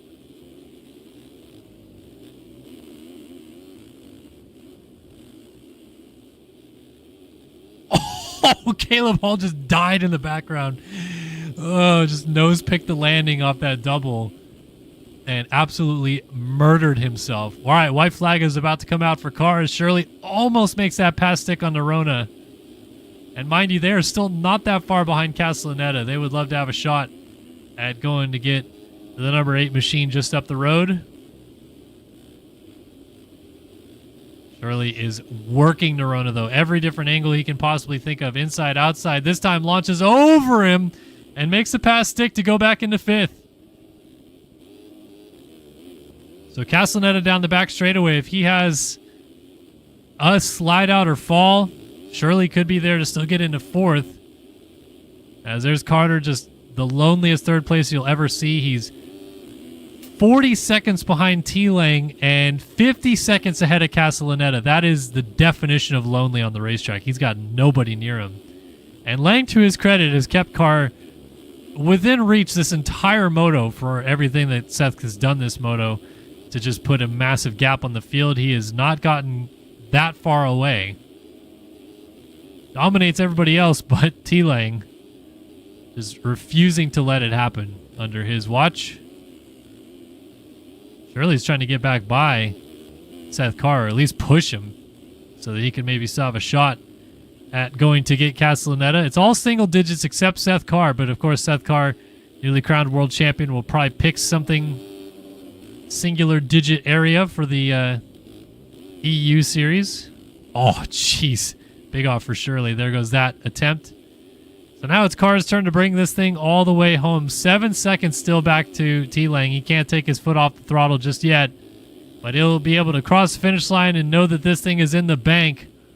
What a damn debut for Seth Carr. He wins the world title in the MX2 class last week, jumps up to the 450, and wins MXGP Race 1 on debut here in Latvia. T-Lang, who is probably going to win the world title here tonight, settles for second in the first moto. What a hell of a ride for both of those guys. They put so much on the rest of the field. And Carter, who was with them the entire time until maybe the last 5 minutes, is going to be left to settle with third in the race. And he'll get there when it's time. This man is going to get fourth because nobody else is on the lead lap. So he could just cruise this thing home. He'll still get fourth. 48.9, 47 flat, his best. Still think the number 8 Honda is perhaps the crispiest looking bike of the year. And would love to petition Jet Lawrence to change his number if he would please consider. Ben Nerona ends up inside the top 5, though he is the first man a lap down. Seth Shirley 6th. Tom Quinose 7th. Brandon Larson 8th. Killian Ortiz 9th. Race Cobble rounded out the top 10 on debut for him. Tyler Smith 11th. Frank Jackson 12th. Devin Davis 13th. Bryce Lizarraga is going to pick up 14th. 15th for Xander Brion. Well, they're not quite done yet, but almost. Ethan Commodore 16th. Hunter Ash trying to get 16th off of him. Going for it. Launches out to flat. Feels a lot of his driving and momentum, but he'll still pick up 17th. Kyle Boardman will be 18th. Jeff Cooper 19th. Trey Smith 20th. Siebold 21st. Austin Bear 22nd. Caleb Hall almost got a point, and he was lapped twice. Yeah, let that sink in. Carl Robitaille, Aaron Rockefeller, Tommy Dallaire, Jack Smith, Speedin, Donovan Palladino, Ashton Rakovsky, Zach Fisher, Anthony Pachone, Frank Raffiani, Blake O'Brien, Colby Eaglin, Teddy Lehman, Jason Stubbs, Jay-Z, Stoney, Hudman, and Seth Devers, along with Carl Novak and Schiabro. That's what happened in Moto number 1 here in Latvia. All right, I still haven't actually eaten dinner, so I'm going to take another break again, guys, but we'll be back on the other side of this with MX2 Race 2. So stick with us as cuts are in, and just double check. Looks like Ortiz got 8th over B-Lars on cuts. Everyone else stayed the same inside the top 10. So Seth Carr wins on debut in MXGP Race 1. We'll be back on the other side of this break. Stick with us. MX2 Race 2 coming up next.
Welcome back, everybody, into round 9 of the 2024 Race Factory Gaming Grand Prix Championship in MX Simulator. I am Kellen Brower here for Start Your Systems TV, and we are just about ready to drop the gate on our second motos here tonight in Latvia. Braden Tharp dominated MX2 Race 1. Can he do it again here in race number 2? We got to get the graphic changed. Apologies for that. Race 2 coming up, though. A whole host of other guys want to say something about it, though.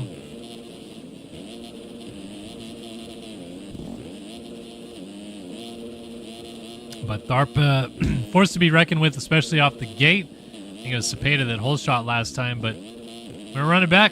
I picked Tharp in the first moto. I got him again this time for our Design Lab Co. hole shot.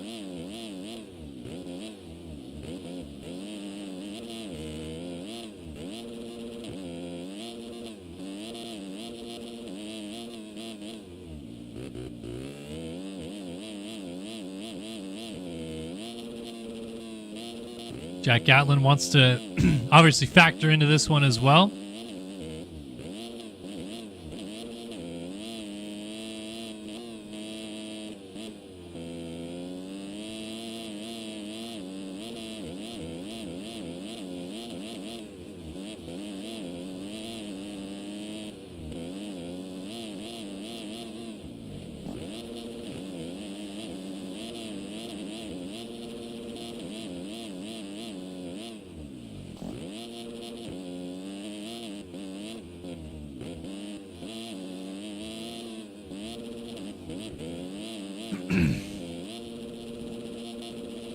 All right, we're about set to go here for race 2.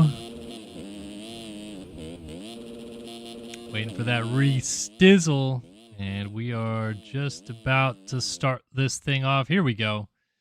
MX2 race 2 from Latvia, the penultimate round of this series. We got 3 motos of this thing left to go, and this is the third from last moto of the year. Crazy that we have made it all the way to the end.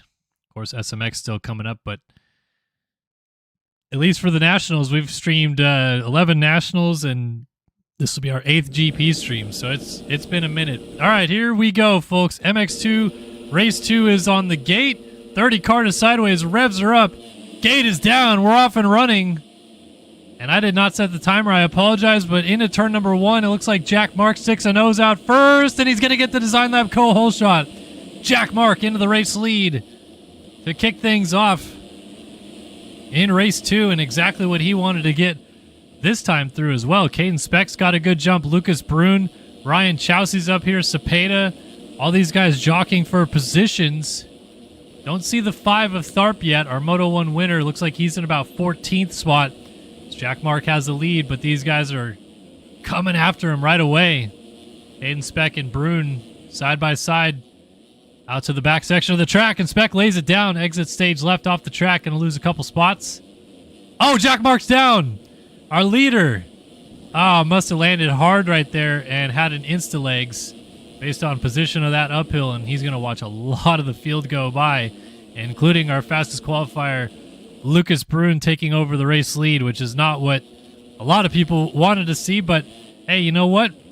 Could set us up for quite an interesting race if he can't sneak away with this thing early on.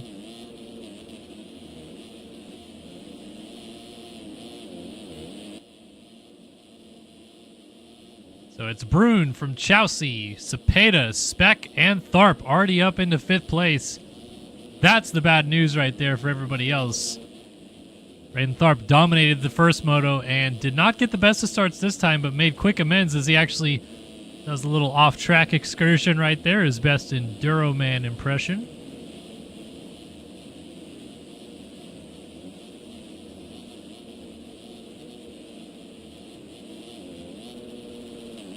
This guy's all tossing it. Love to see that. Oh, Chowsey down out of 2nd. The EVP Gas rider off the machine and goes from 2nd back to 10th, maybe 11th. Wyatt Grant jumping in. Could have been worse for the first full lap still, but that always sucks when you have a good start like that, because even picking it up and trying to get going again at that point is just, you don't feel right. Feel like something doesn't click after that first crash.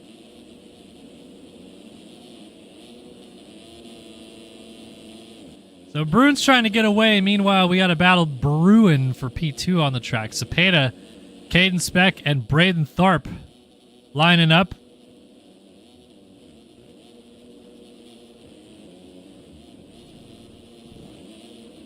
Oh, Speck launches into the corner, almost goes down, and Tharp takes advantage. He is through into third now. And at this point, with Tharp's speed on the racetrack, oh, as our leader, Bruin, is down and almost going down as Caden Speck as he front flips through the screen, but Bruin goes from first back to fourth. Jeez, Vanderkoy just almost jumps off the track right there. Oh, and Bruin's down again, and this is going to be very costly. The first crash was one thing. This is another. He's going to go outside the top 10 and maybe have a third fall-off crash as Alec Horn almost lays into him. That was tough right there, but our new leader is now Emmanuel Cepeda, and this is a replay of what we saw in the first moto. Cepeda led early. Tharp was on him. Tharp kind of nabbed the lead from him pretty quickly. Snapped by him is what I was going for there. And took off from there. So can Cepeda do a better job of holding on this time, or does Tharp have that same game plan up his sleeve this time through? It's still so early in the race, as it looks like that was Evan Holt going down in the background from third.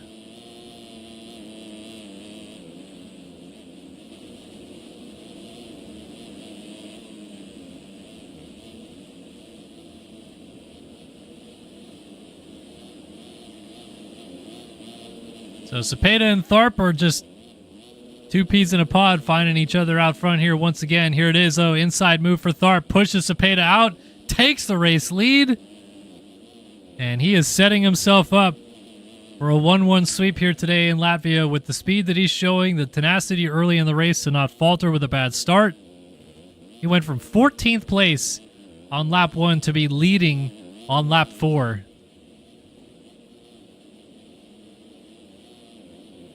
And just like his teammate Seth Carr, he is just trying to lay it down to the rest of the field here and make it a Panini sweep on the day. Back to the battle for third. Evan Vanderkoy versus Colin Holden. Remember, Holtzy was in this fight and then went down. So now these two are settling it. I love that option because you have to leave the door wide open if you're Vanderkoy to still do that double. But if you're Holden, you're risking it. If you go up the inside to try to make the pass, he might just land on your back.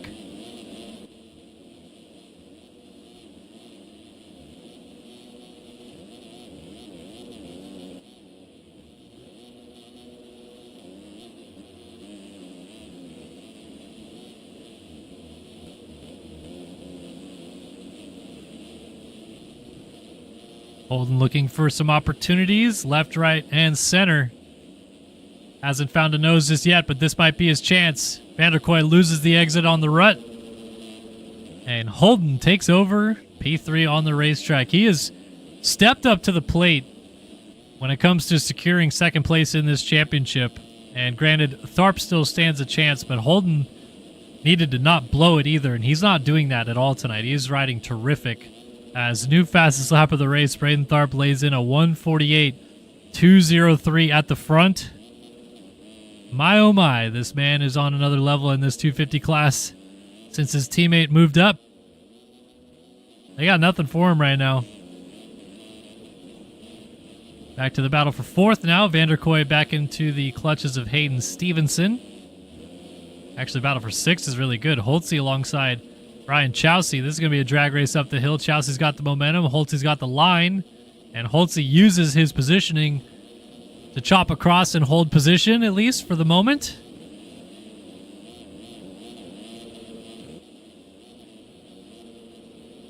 Lucas Bruin still sitting right behind both of them, wanting to do something about it. Woo! Chowsey was sideways between them. Three riders in the air together over that tabletop. They'll go for the inside roll options.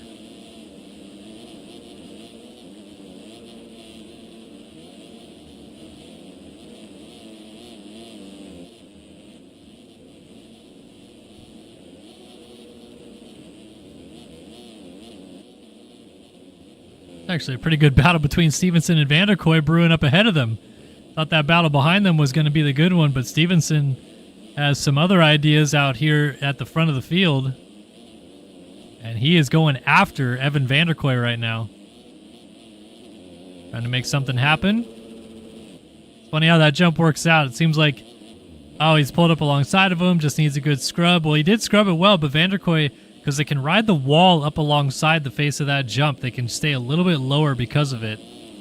And Vanderkoy actually probably stayed about 5 to 10 feet lower off that jump alone. Stevenson doesn't care, though. He's going to try to use this inside-inside option. Vanderkoy rips the outside to his advantage, jumps out perfectly into that bounce roller right there. And now they're right up alongside. They go around a lapped rider, I think that must be. Look at this. Stevenson inside to out, outside to in for Vanderkoy. That works out pretty even for both. Stevenson trying to get the power down just to get up alongside of him. Not even about making a shot at the pass, just get there to show him you're there. Still hasn't made it happen just yet. This will be a good shot, though. Over the wall jump side by side. Vanderkoy's got to get a drive, or this outside line he's going to be forced out. And Stevenson throws a big one in his face, but then a little bit long, so Vanderkoy can actually come back. Let's see if this outside works. No. Lands off the track and then bounces over some ruts to get back on. So Holtze closes up. Caden Speck going at it with Wyatt Grant, who snuck through to the inside, still did the double, and got by Speck as well. And Lucas Bruin behind them both. Meanwhile, Tharp has thrown the lead away just a little bit. Not a fall-off crash, I don't think, but at about a 6-second advantage. Now Cepeda's right on his heels again. So it's not cut and dry just yet. This could still fall the way of someone else in this race. Oh, especially if Tharp goes a little bit long and almost goes down right there. Cepeda's trying to keep him honest. And it's been a pretty good day at the races for Emmanuel Cepeda. Takatoji, number 19 Yamaha effort. Like I said, still in with a shot at getting second place in the championship, but I think he entered 7th. So even this result should boost him up in the standings a little bit. And even, let's say, top 5 on the season could be deemed a success for him.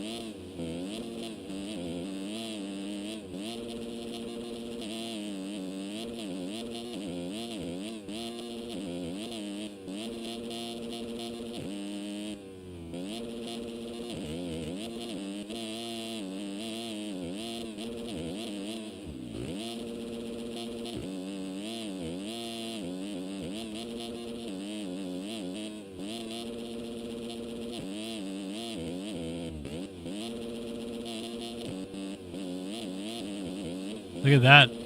Still trying to double from the inside, but comes up a little bit short right there. And it really doesn't look like 3 seconds, but now as I say that, Tharp's already kind of in and out of that corner. Oh, now it's back down under 3.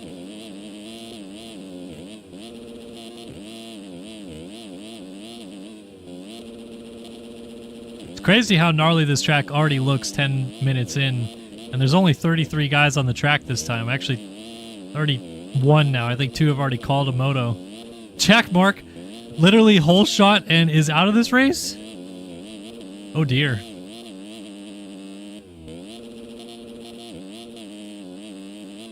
Wait a minute, where'd Tharp go? Race lead has changed hands. Cepeda's taking it over. Tharp must have just crashed off the track. I didn't even see it. Cepeda to the front. And now this sets up quite an interesting race because Holden hasn't really let them go either. He's only about 6 seconds behind Tharp now.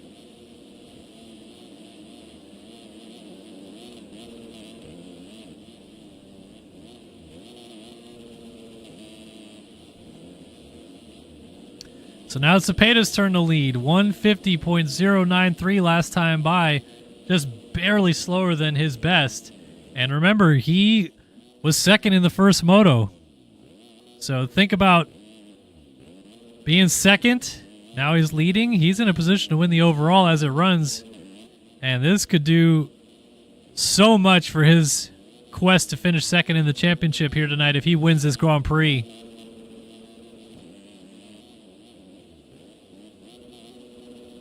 I feel like Tharp wants nothing like that to happen, though. He would really want to go up and get this win. Look at Cepeda from the inside, doubling across to the inside on the other side.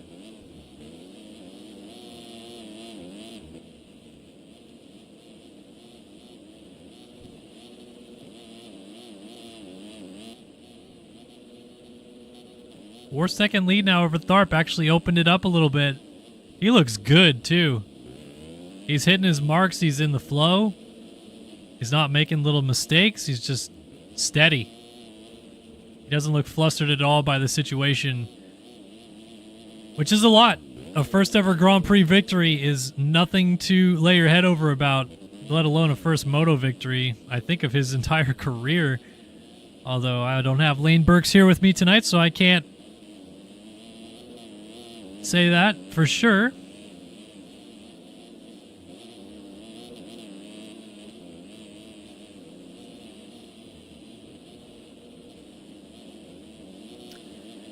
Looks like Tharp is starting to wind it back up a little bit slowly but surely to close that gap back in. 2.8 seconds, and yeah, Tharp just went 147.703.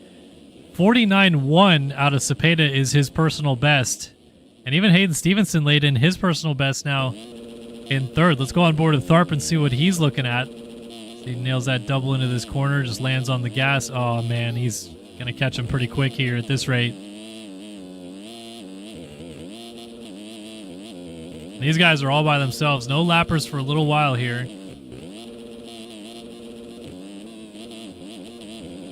Oh, and now it's Tharp's turn to nail the double. Almost gets there.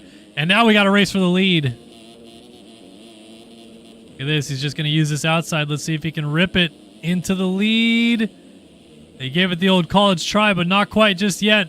Cepeda has a run from the outside. Crosses over and is down. Cepeda tried to go for it to pull up alongside and caught an edge on the face of that double. Hooked him to the left. And Tharp goes right to the lead because of it.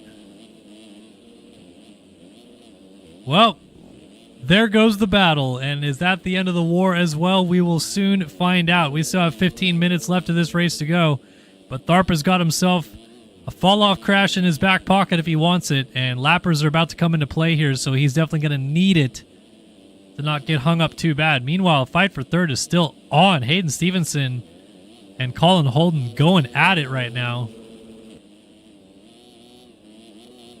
Remember, Holden was 5th in the first moto, now runs 3rd. That's probably, as it stands, good enough for 3rd overall. And Stevenson just went down. Here comes Evmoof. Evmoof's going to move into 4th after an 11th in the first moto.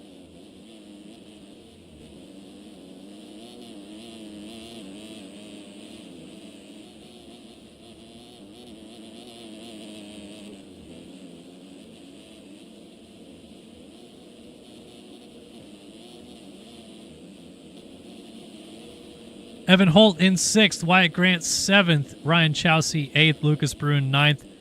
Joey Carter rounds out the top 10 right now. Alec Horn in 11th, Tyler Blowers 12th, Nick Niles 13th, Caden Speck in 14th. Dylan Delaire rounding out our top 15 ahead of Max Wilczek in 16th. Connor Smiley 17th, Adam Holm holding down 18th, 19th for Jack Gatlin. Tough moto for the British rider. And Brady Olson bringing up P20 right now on his Extreme 4D Kawasaki. Maverick Sider struggling tonight. Very rare to see, given the form that we've seen out of him this year.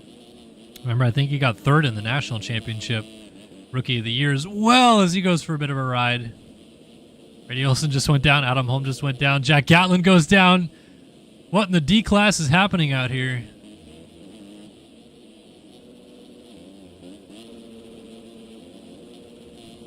Joey Carter trying to jump over Cheesecake. Not quite close enough. And Stevenson still dealing with Vanderkoy. Wait a minute. Tharp went down again. I totally missed it. Cepeda is in the lead and Holden is in 2nd. Okay. Now we got something interesting brewing here. Braden Tharp is not riding like himself anymore. He's had a few too many crashes in this one. And he might be getting a little bit riled up about this situation because he's been riding really well, but Cepeda's kind of outclassed him in the consistency department, and he's in a position to win this Grand Prix. Holden is going to keep his eyes on Cepeda up the road and not think about who's closing on behind him, because that gap is coming down, and Tharp can see him.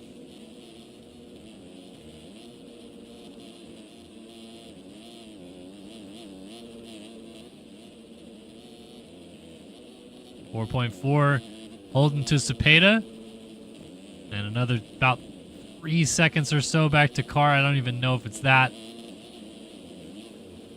Maybe 2 seconds at most. Oh, Carr just made a mistake. Ooh, don't have a fall off right there, Sunshine. Up traffic, but not going to get by him.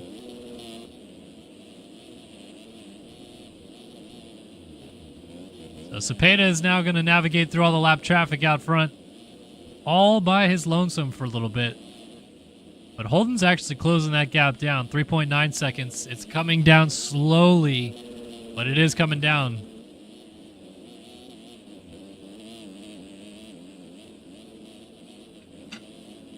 So what are we about to be in for here with Cepeda versus Holden, with Tharp arguably the fastest of both of them, trying to run him down from 10 seconds back, and 11 minutes and 2 laps still to go.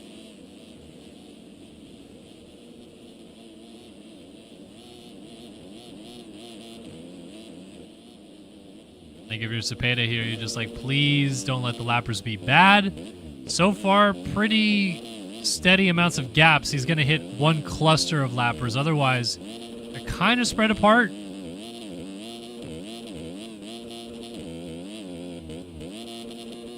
151.2, a 150.6 out of Colin Holden last time by. That gap did open up slightly after the finish line jump, so I wonder if Holden maybe laid it down. Tharp is imploding right now. He's back to 6th, 208 flat last time by.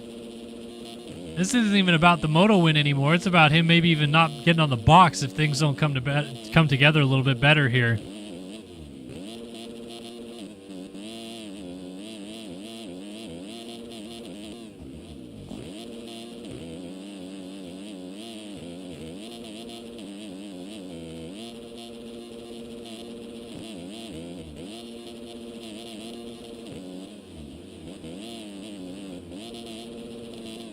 Whoa.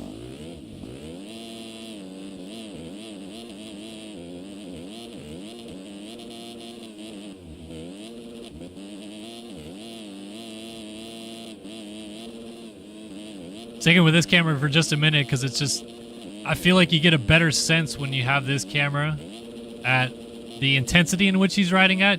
And yeah, he's flustered, man. He's not taking his time on corner entries. He's trying to rush everything so he can get back up there, but he's making too many mistakes to do that. He's got to try to settle back into a zone as Wyatt Grant gets high-centered on that inside rut and allows Lucas Brun into 5th. Hayden Stevenson and Evan Vanderkoy, their fight continues. Now it's for 3rd. Evmoof has made it all the way into a podium position in this moto. And somewhere Saru has taken his shirt off and is waving that thing like a towel.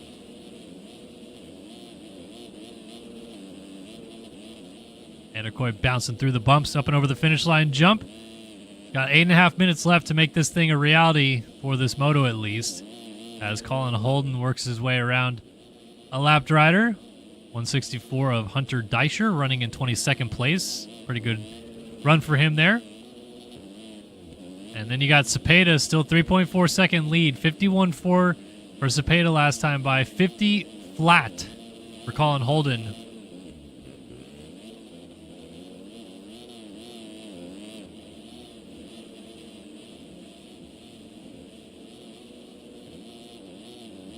Holden, it's turning into a matter of time that he'll be up here battling. He's one of the fastest riders on the track, and I don't know. Oh, Cepeda's hung up with a lapper. Oh, and Holden's down. He tried to get out of the rut to not hit that lapper. and ends up going over the bars, and now he's got to try to get unstuck from these ruts. That is a brutally long fall-off crash. Gets going now, almost 11 seconds down. Gonna kick himself. That was his opportunity right there. And don't forget, Vanderkoy is still hanging out back here. He's now only 7 seconds behind Holden.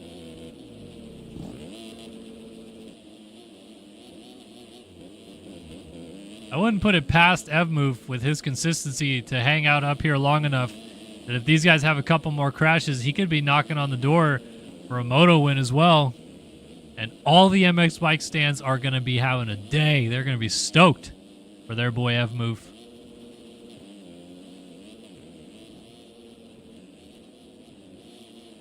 But for Cepeda, this is all about the win, and this is all about maximizing every possible points haul that he can here tonight.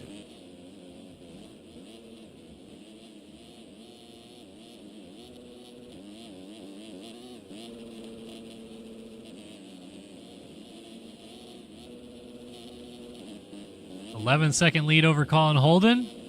And now that he has that gap, I'm curious to see if he really does settle down, because I feel like when Holden was catching him, he didn't. It's not that he was flustered; he was just making too many mistakes, and I think it was probably him maybe rushing a couple things.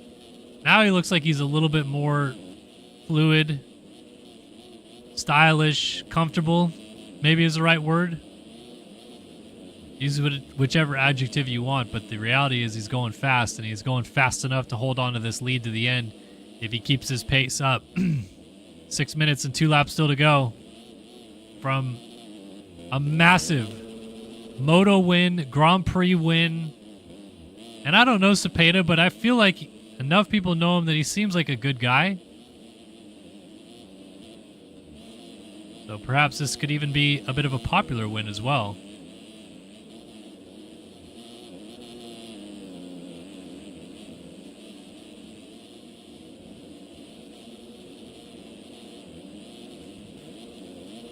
Jumped over right now by Dylan Dallaire, who is not a lap down, but about to be.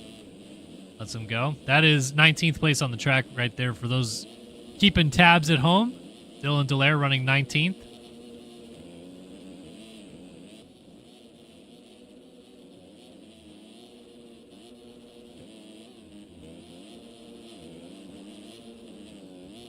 I knew that they would be in here. I knew the MX Bikes players would be in here. It's like, it's just like, you just smell them. You just know they're about to type that the game that they play is better. Like, we all don't play it too. Like, none of us also play bikes. Nothing.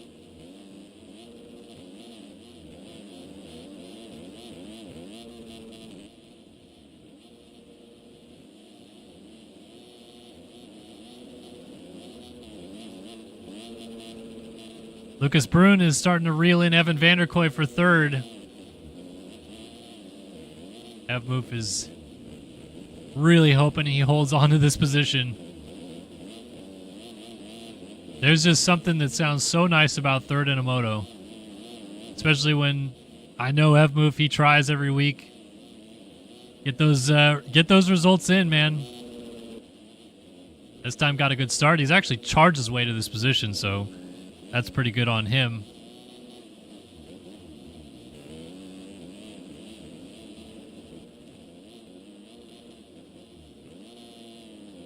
Lucas Brun wants a piece of that third place, though, so can Evmove pony himself up to have himself a bit of an MX Bikes breakthrough performance here? Look at this. He's just taking a completely different line here. He doesn't care about trying to hit the main line. He's trying to be the safe guy. Go around the outside there. Oh, but he's down anyway. Oh, that's a tough break. And Brun hits him and scoots by. He is going to pick it up right as... That's not for position, so don't worry about that. Tharp has made it back to 5th for what it's worth. He's the next man in line behind Evmove, and then Stevenson a little bit further back of that. So Brun now takes over 3rd. And Brun in the first moto was third as well. So 3-3 day looking like for him. Colin Holden's looking at potentially a 5-2. And that 5th place finish for Tharp could save him a spot on the box still. But this man is kind of gone at the front of the field. 16.5 second lead for Emmanuel Cepeda. Does anybody have fun facts about Cepeda? I've called a lot of his races, but I don't know much about the guy. I don't think I've seen him in Discords. So what do we got? What's his story? Because this is cool, man. Always love a first-time winner on the circuit. And this one, we know he's fast, but it still feels a little bit out of nowhere that this performance is coming out in him here tonight. And that's awesome.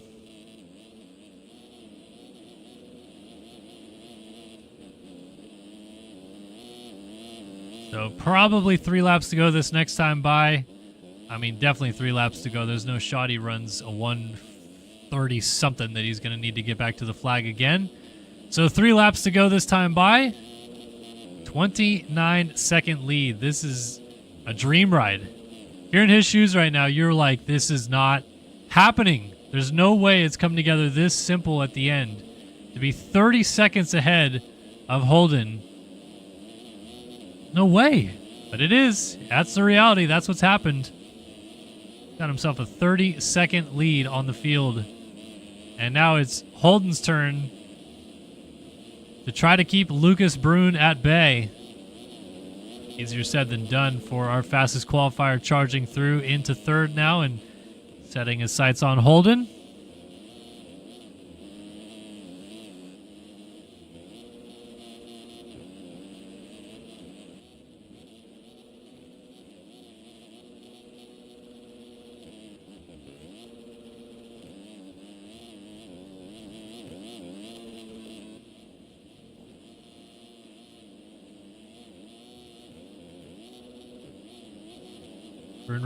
Ran a 150.8 last time by, and Holden did have a crash, but it was a 203.5.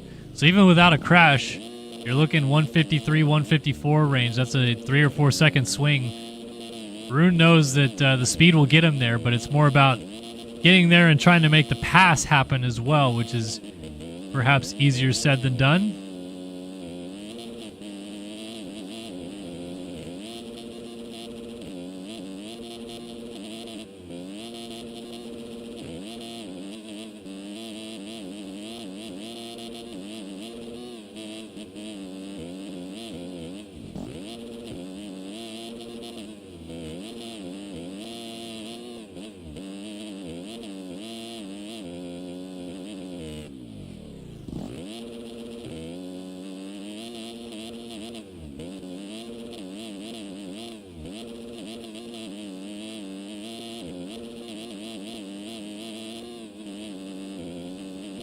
Oh, Holden's down.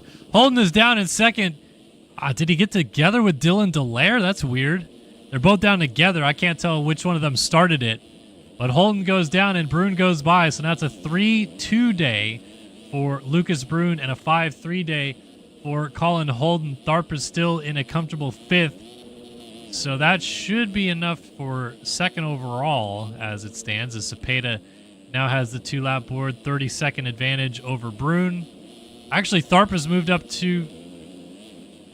Oh, no, sorry. Never mind. He is still 5th. So here's Vanderkoy in 4th, then Tharp in 5th. Tharp is starting to reel Vanderkoy in, though, for what it's worth, and just ran about a second faster last time by. He's only 3 seconds off of him or so. 4 seconds. So could this be a late push to get into 4th, which would definitely solidify that second place overall finish? And Vanderkoy, for his own right, is still holding out hope that there's a mistake from Holden up ahead of him. Meanwhile, Brune just went down. Brune down out of second, gives it back over to Colin Holden. So as these two play musical chairs with each other, Vanderkoy lurking back here, hoping he has a shot at getting into a podium position. And Tharp is going faster than all of them to get up there in the first place, but that's a mistake. Almost went down. Has to roll through there. These guys are tantalizingly close, but nothing doing just yet. So now it's Holden from Brune Vanderkoy and Tharp, 2 through 5 on the racetrack, separated by just 10 seconds. And the white flag is out for Emmanuel Cepeda. We'll get up to that in a second and talk about that incredible storyline for the number 19 Takatoji Yamaha. But eyes focused on this battle for second place. Colin Holden wants it. Lucas Brune is here trying to take it.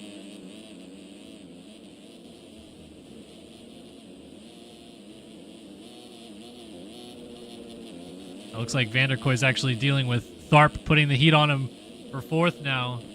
So these two are set to battle. Meanwhile, this battle is going on. Here comes Tharp, ripping around the outside, lands on Vanderkoy and goes down. Tharp down out of 5th place and is not going to lose a position. He'll stay in 5th. Back to this battle, though. Brune versus Holden. And this one looks like it's coming all the way to the checkers. It is not for an overall swap necessarily.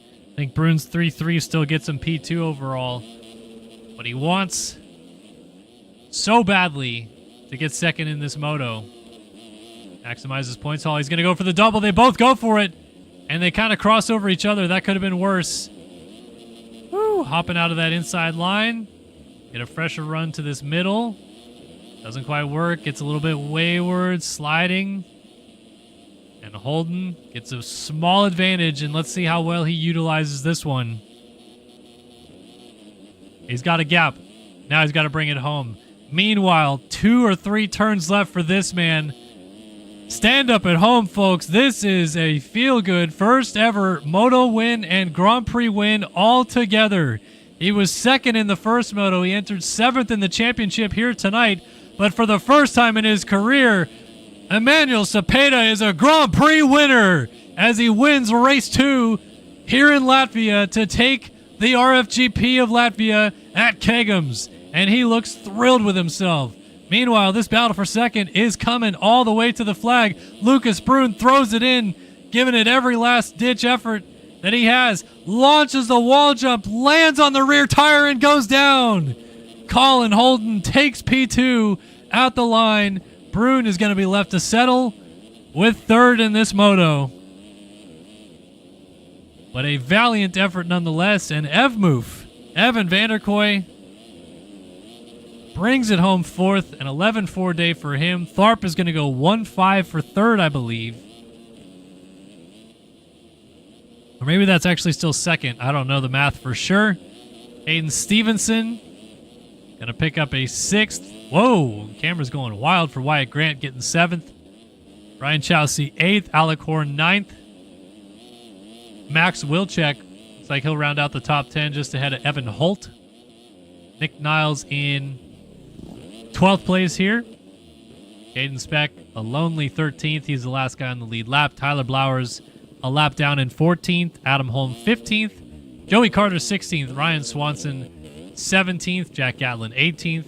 Dylan Dallaire 19th, and Hunter Deischer picked up a point. Well done to him in 20th. But they all chased home this man. Emmanuel Cepeda is the Grand Prix of Latvia winner. Awesome stuff. Massive first career win, and many, many congratulations to him. And just a few more guys still finishing up, so my daughter's walked in, and she will probably have some stuff to say on the mic. What have you got for us tonight, Holly? I love Mommy the best than Daddy. You love her more than Daddy, or just the best? Daddy? I love both of you, Uga. I the best Mommy and Daddy. Oh, we love you too. Good night, Holly. I know, aren't those lights cool? You like all the pretty colors? You gonna say something? I like how the lights change colors. Yeah, you like how the lights change colors. And People? I'm using it. Ooh ee ooh ah ah ting tang, what a big bang. Ooh ee ooh ah ting tang, what a big bang. Yay! Good song. Fun times over here in between motos as we rev up for the final moto of the evening. MXGP Race 2 coming up. Yeah, absolutely banger of a song. I'll show you guys the light she was talking about. We'll jump back in studio here for just a minute and put up some LEDs that hang around the room. Earlier today, they wrap all the way around the room, but I can't get the camera to turn that way. And she likes them. She likes the lights. Who doesn't? I mean, good little LEDs in the room never hurt anybody. Yeah, she's gonna take A-Wood's spot for sure. Definitely coming in to steal that thunder. What's up, guys? How's everybody doing tonight? I'll hang out with you lovely bunch in the studio here while we wait to drop the gate here in race number 2. Whoa, why did it move all the way over there? I tried to leave it there, and it just jumped off the screen. My bad. Race 2 coming up, though, for MXGP. I'm going to try to get those results up for you guys so I can reference them here in race 2. We're about to have a championship clinching moment for T-Lang. So we might do a post-race interview with T-Lang. Hadn't planned it necessarily, but might do it regardless. How's everybody doing this evening? RGB lights do go crazy. Hung those nice guys up today. Spruces up the room a little bit. Honestly, I don't know if you guys, but I hate having like big lights. I'm not a big light person. I like little lights, which I know sounds weird. I'm not talking about little LED lights. I'm not the type of person that likes the big overhead room lights. I like a small lamp or a low light lamp or something like that to light the room up. So I think these LED lights, what I'll probably have is when I'm in here at night, those will be the only things on. Yeah, I'm more of like a setting the mood with a nice soft light. More about that. Yeah, ambient lighting. That's a good way of putting it. Couldn't think of the word, so thank you, Pax, because you just absolutely crushed me when it comes to I have a journalism degree, basically, and I couldn't even think of the word, and you nailed it with ambiance there. All right. Who's going to get the Design Lab co-hole shot? I think it's this man right here. I don't remember if I picked him first moto, but I think it's going to happen. I think I picked Seth Carr, but B-Lars, good Lord, we had the side cam on that thing, and he had about a foot over everyone else off the gate.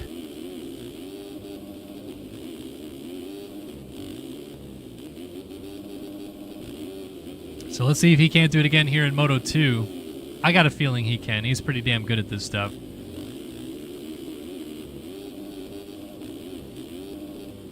So is this about to be the crowning moment, I should say, for Tyler Lang? He's a reigning MXGP World Champion. Is he about to be the current MXGP World Champion as well? For the #1 machine on the JIBR.co gas. Turn those red plates to gold next week to wrap up our championship.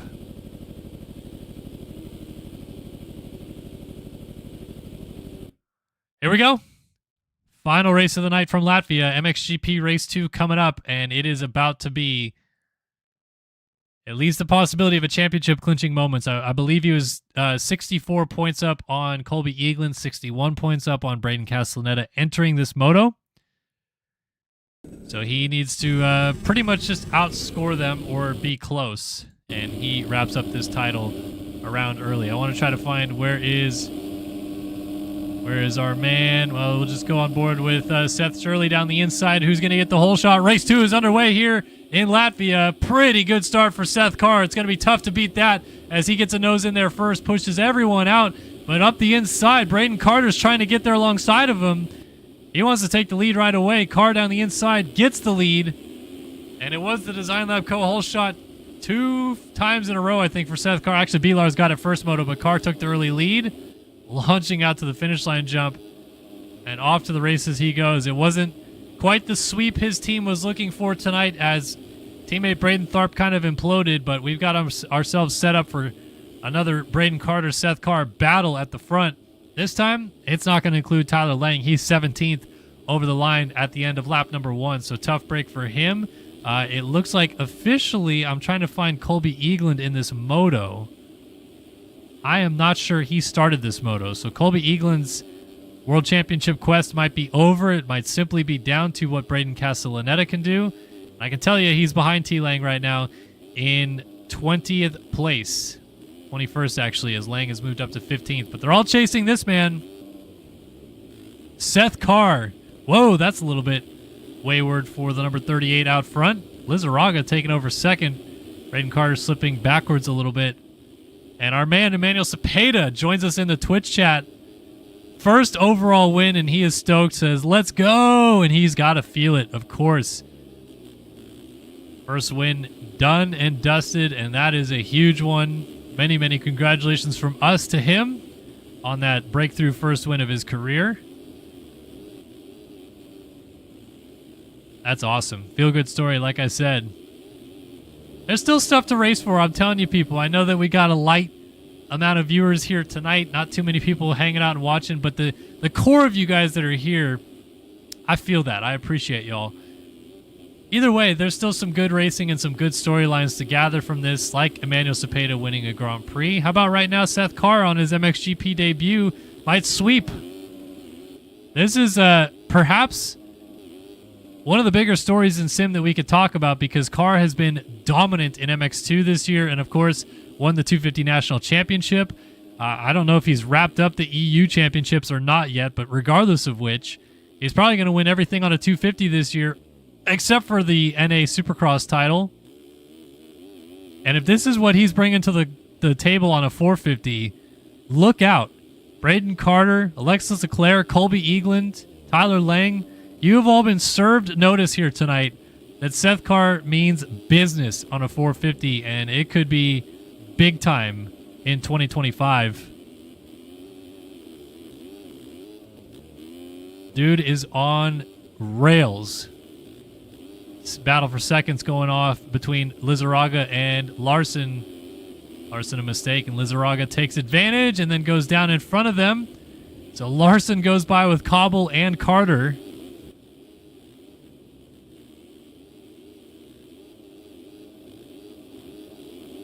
Woo! Cobble coming back across. Almost gets cleaned out by Carter, who makes the pass. Now Carter's trying to get B-Lars. These guys are already 12 seconds back, and Carter tucks the front end, brings Cobble with him. Lizarraga goes by. Xander Brion goes by. Ashton Rakovsky goes by. Here comes T-Lang, finally showing his face. Up near the front.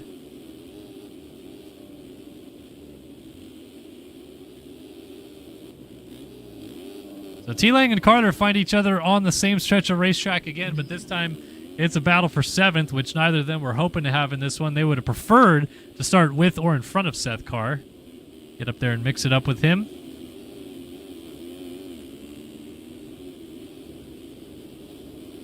Woo! Mistake there for Carter, and Lang switches up his line to try to get alongside. Side by side over the wall jump. Who gets the power down? Lang's got a good run to the outside. Carter's going to try to launch the inside. It's still almost side by side over the finish line jump, and this time Lang's going to get the power down and close off the inside. And he's got him. Crosses over to make sure he doesn't get the spot back. And now let's see if these two can maybe work together to move forward. Go and get Race Cobble, who's just up ahead of them. Seth Carr just went 144.1 out front. He is flying around this track right now, as these guys are all battling. Rakovsky, Lizarraga, Race Cobble, nose to tail just behind Xander Brion, who is in third. B-Lars in second. Has actually reeled in Carr by a little bit. I don't know if Carr made a big mistake or what have you. But that gap is back down under 10 seconds.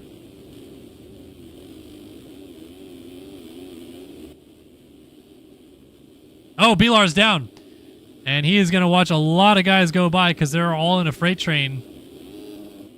Cobble's the only one not going to get the pass done because he ended up making a mistake. But Carter goes by, Lang through, Rakovsky, Lizarraga, Brion now up into second. And this freight train from second back to 8th, almost 9th, is a good one. Lizarraga mistake. Here comes Rakovsky being pushed now by T-Lang. Lang almost jumps on his back, does jump on his back, and Rakovsky's down. Big off on the tabletop in the back. There goes Frank Jackson going by. Seabolt and Austin Bear also going through, so quite a few guys made it by. Another spot for Carter, another spot for Lang. Lang now goes and gets Bryce Lizarraga. He's up to third. Next up for him will be Xander Brion. And you just know Lang wants to win this Grand Prix. He doesn't want to go down without a fight. Seth Carr may have a 16-second lead, but we saw in the first moto, Carr had a few mid-race crashes that kind of changed the complexion of the race, and Lang only finished about 7 seconds down at the flag, even though they both lapped all the way up to basically 4th place. So Lang looks pretty fired up to go with him this time, and he's going to try to get Xander Brion right here and right now.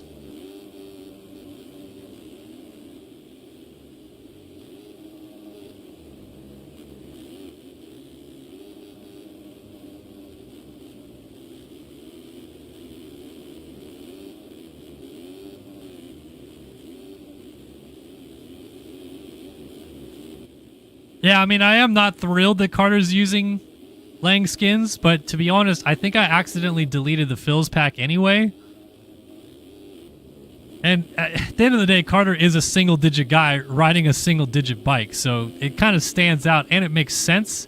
It's more annoying when a back marker, a guy that's getting lapped, is using their bikes, because then I'm like, oh, there's Lang down. Oh, no, never mind. It's just some idiot down in 34th place. So I'm not happy about it, but it's not as bad as the back markers. Oh, Brion down out of second. Sliding out and ending up safe in front of these guys. So now they have clear track. Second and third for T-Lang and Braden Carter, or T-Lang and T-Lang number 2, I could say.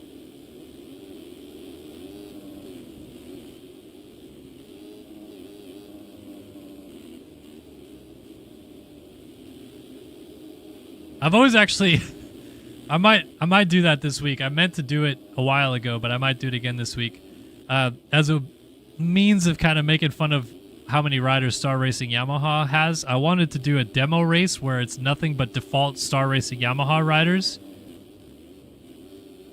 and I just call the whole race like that. And there's the Star Yamaha rider in the lead, ahead of the Star Racing Yamaha rider in second. If you look back behind them, it's a trio of Star Racing Yamaha riders in third, fourth, and fifth. Something like that would be kind of funny.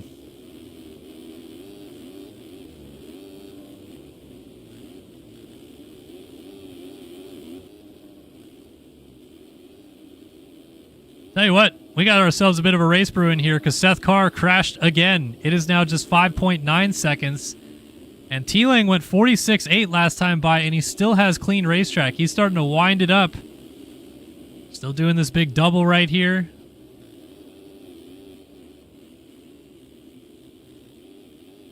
Yeah, I'm just messing with them, to be honest. Maybe what I should do it with a sim team. Who lets everyone on their team? Phil's? Just non-stop Braden Carters? Should I do that?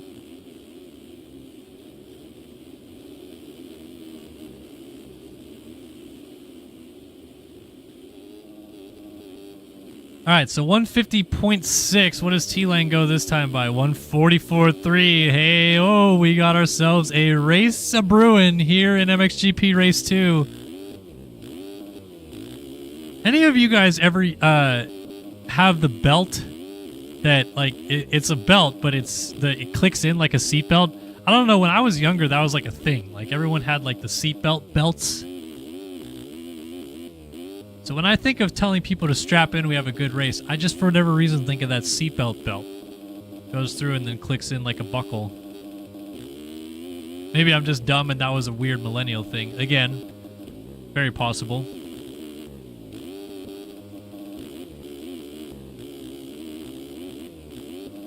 But it was actually a style thing. I'm not joking. Like, it was like a lot of people at my school when I was like 12 had them. And it just looks like, it looks like that shitty seatbelt out of like a Ford Pinto that, like, it's barely holding on, but it's a seatbelt, and you know it is. And now it's holding your pants up.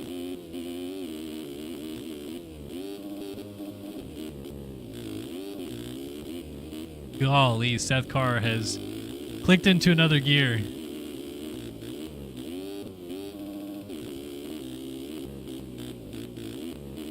This lap is going to be insane because T-Lang wasn't going slow, and Seth Carr put about 5 seconds on him. My buddy Nate over in the YouTube chat says he remembers the seatbelts. 42-1 out of Seth Carr from the race lead. Holy. Never mind, we might not have a race. We might have a bit of a tease. I was close right there, but I'm not going to have a real race because Seth Carr has come to play here tonight. He wants to sweep these motos. Braden Castellaneta's doing a hell of a job to try to get as many points possible to keep this championship alive, but it's not going to matter. T-Lang is going to wrap this thing up. I'm surprised that Colby Eaglin didn't come to play here tonight a little bit more to try to keep this going to the finale at least, but maybe he just didn't feel like it was worth his while, knew the championship was probably over anyway. 44 points down entering, and T-Lang picks up another 22 in the first moto, so actually it was 66 over him. I think Castellaneta was 57 back after the first moto, lost another 4 points, so 61 like I said. Right now is going to be 65 points back after this moto. He'll still be second in the championship, but mathematically impossible to go from 65 points back with only one round to go. But I think he'll be happy with second in the championship regardless, so might be Lang's title for the taking after this evening is done. But Castellaneta's still got a lot to fight for, and you can tell he looks like he wants to go after Braden Carter for a podium, as Carter absolutely lays it over right there. I think Seth Carr's about to follow it up with something even crazier. What do we got here this time? By 43 flat. Doesn't have the same luster as a 42-1, but it's still faster than what anybody else is doing on the track right now.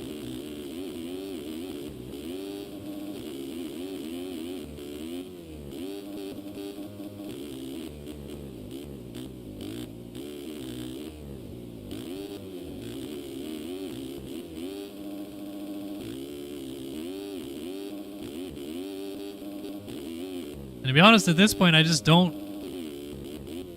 see how this works out in the favor of anyone else but Seth Carr, because even when he makes mistakes or goes down, the raw speed that he has to just pull it back out to the gap that he had previously is pretty impressive. I mean, he just goes 3 or 4 seconds a lap faster than anybody else, seemingly at the drop of a hat.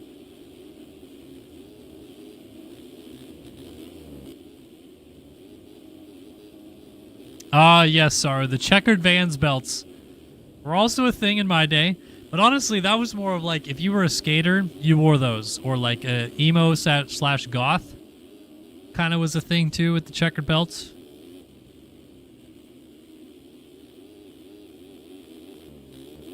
I'll tell you what was a trend that I fell way too hard into was white sunglasses.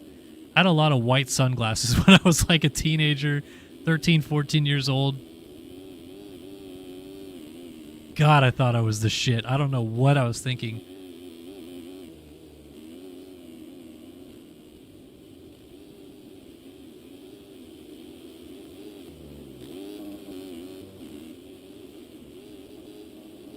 Nah. But it was like, I don't know, it's like your stereotypical what you associate like 90s bro. That was me, but in like 2008 for some reason. I had spiky hair. I actually at one point thought I wanted earrings. And like spiky gelled hair, white sunglasses. Yeah, God, I was an idiot. But I did almost get my ears pierced at one point. I wouldn't have done like gauges. I would have done like legit good earrings.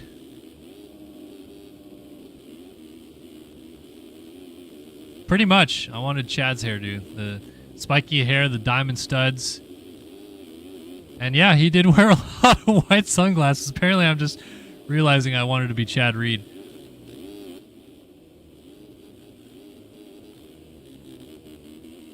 Oh, man. T-Lane must have went down again. Gap was 8 seconds, and now it's 17 seconds. So Seth Carr has got himself the gap established that he needed again. Jeremy Seibolt's having a quietly really good moto here in this second one. Number 210 Panini Fantic.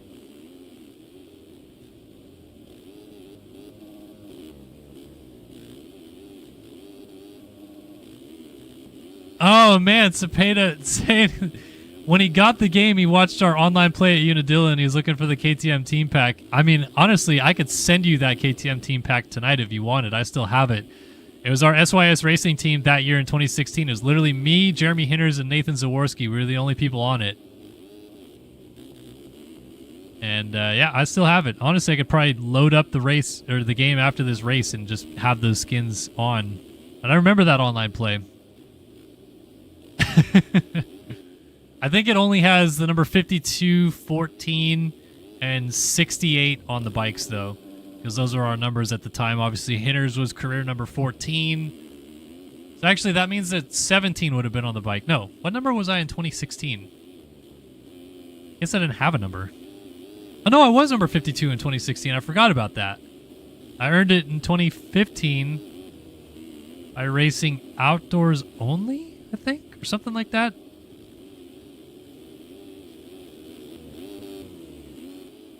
I never had career number 52, but I'd like to think I did. Frank Jackson keeping Jeremy Seibolt honest here. In 6th, Killian Ortiz. In 7th, Caleb Hall just went down in 8th and allowed Xander Brion to go by. Allowed Devin Davis to unlap himself. Is that Boardman? No, there's Kyle Boardman going by. Boardman and Bryce Lizarraga. That is 11th. So Hall stays 10th. Boardman 9th. Brion 8th. Ortiz 7th. Seibolt now 6th. Jackson moves up to 5th. Castellaneta 4th. Carter 3rd. T-Lang 2nd. And this man is Gone at the front. Anybody remember my first ever number that I had? Not my national number. The number I made my pro debut with. Curious if anybody can think back that far. Probably none of you guys were even like 5 years old when I made my pro debut in this game. Sad. I know how old Saru is. Saru would have been 8 when I made my pro debut.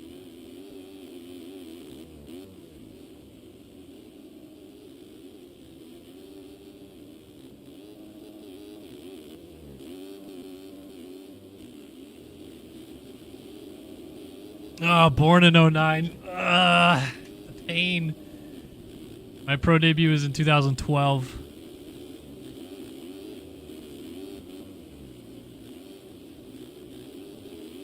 And my pro debut was when I was 19 years old, too. I was a full-grown adult.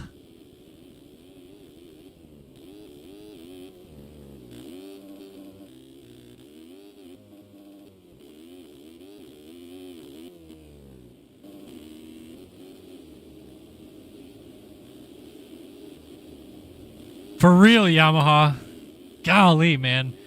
I'm about to be 30. I'm 31 years old, and I'm about to be a 2-time dad in about 2 months here. I ain't young anymore. I might as well just call it. I'll tell all you youngins listening to this right now. The real problem, when you're like 26, 27, at some point you will not be able to lay down or get up without grunting.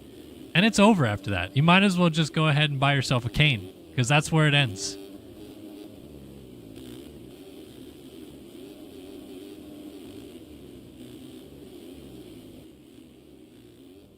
I'm scared. Oh, Carter down out of 3rd. And he had a massive gap back to Castellaneta, so doesn't really make a difference. T-Lang is still 28 seconds down of Seth Carr here. Honestly, there's a whole lot of nothing going on the track right now. I'm looking at the gaps. Closest thing is maybe B-Lars and Tyler Smith for 11th. That's it. Now we can start fathoming where Carr is going to lap up to, though, because he's on that another one of those freaking gravy train of races. Dre Smith has the blue bar right now. So does Quino. Hunter Ash has already been lapped. For 20 minutes in, he's about to lap. Let's see. He's actually right behind Hunter Ash. Hunter Ash is getting taken out by him. Okay, 18th a lap down. So 17th, 16th, 15th, 14th, and now 13th because Lizaraga just went down, are pretty much all right in front of him.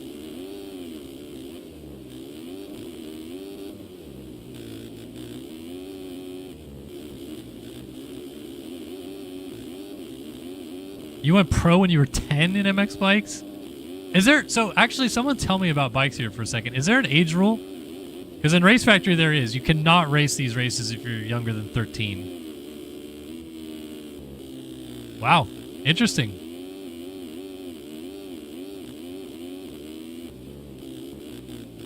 Honestly, I rue the day. I really do. When someone in this game, or in bikes, claps me that's my daughter's age. She's 4 right now. I'd imagine by the time she's like 7 or 8, I'm probably going to get my cheeks worked by someone of the age of 7 or 8 in this game, and it's going to be a bad day. All right, let's see. He is now lapped Tyler Smith, who's 14th.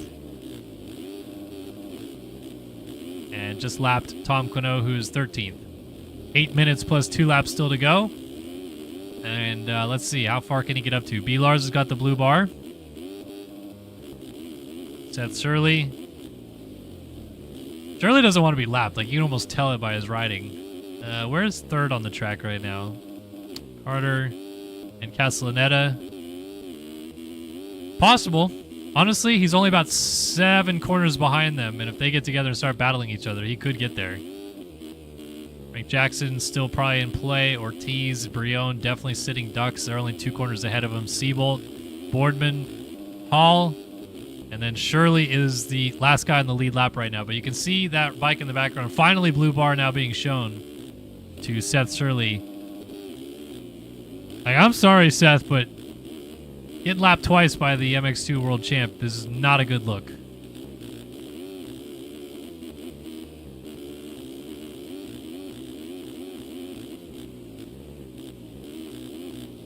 So now Seabolt sees his teammate closing in, and 10th place is about to be lapped because I don't think Seabolt's going to give him that hard of a time. Seth Shirley just went down, so actually 9th has been lapped.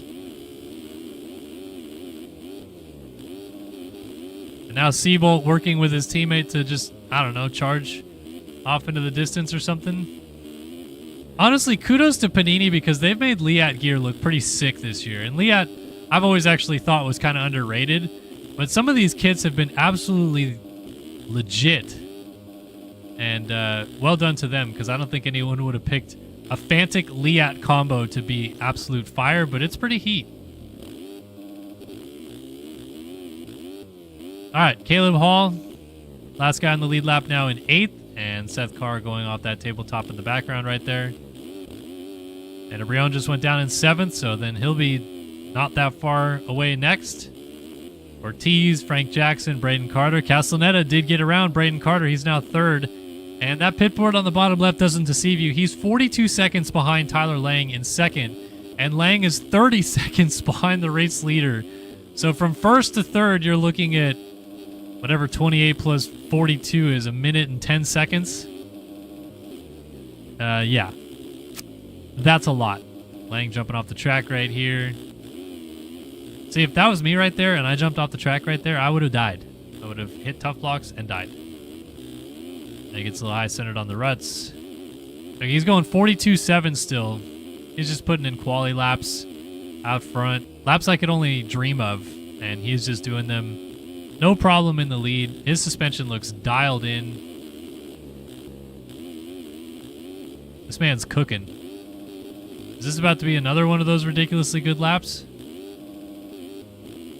43.3 is still pretty damn good.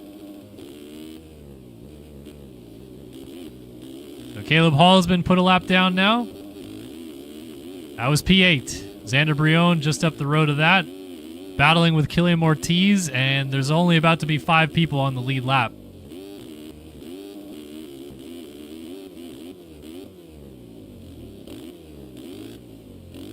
I don't think he'll get to Frank Jackson, but I don't know. Crazier things have happened. And both these guys have about 1.5 seconds back to Seth Carr right now. The blue bar is a waving. And And Brion's going to just let him go right here. Surely? No, okay, apparently not. Now he's going to let him go. Ballsy. That track re-entry right there. So now Ortiz, 20 seconds behind next position, which of course is Frank Jackson. But he's got that blue bar. So Max Wilczek and Killian Ortiz have a bit of a love affair going on apparently, because Max Wilczek had in his name tonight that he's going to win for Killiam. And now Killiam's name is Killian Ortiz, TSCZ, maybe win for Max with a heart. So I don't know what's going on.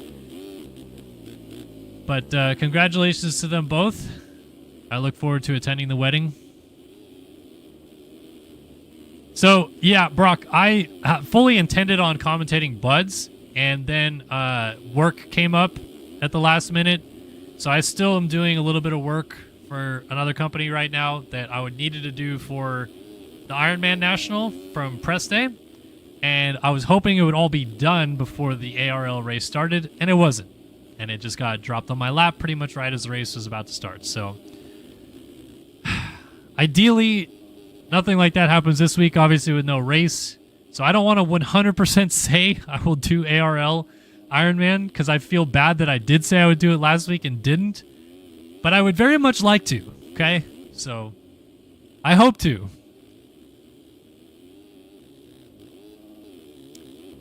Yeah, it's a long story, Saru. We'll cross that bridge when we get there. Been keeping some things under wraps at the moment.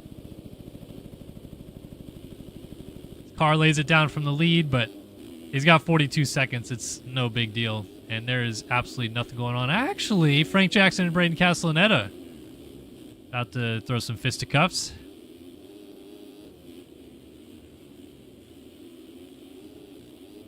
Whew. I honestly, and it happens in bikes too, I love a good swap save in these games. Because I know how difficult it is to save them, and how gnarly it is when it goes right, it bounces one direction or the other, and you just kind of have that nice little float over the bumps and it corrects itself.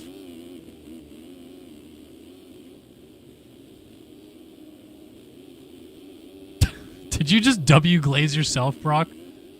Honestly, I respect that. You glazed, but then you called yourself out, so I'm in on it. Mike Jackson blows the corner and Castellaneta takes advantage. He's back into fourth.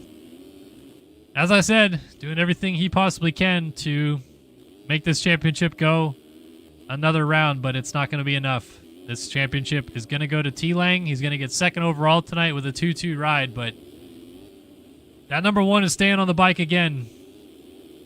So I don't know. You guys tell me. Payson Johnson didn't race a single GP this year, but he won the RF Nationals. Do you want to be Payson? Do you want to win the RF Nationals? Or do you want to be T-Lang, second in the Nationals, win the GP championship? What would you prefer? If you're Lang, you just have a lot of accolades and obviously a number one plate. But if you're Payson, you didn't actually lose a series.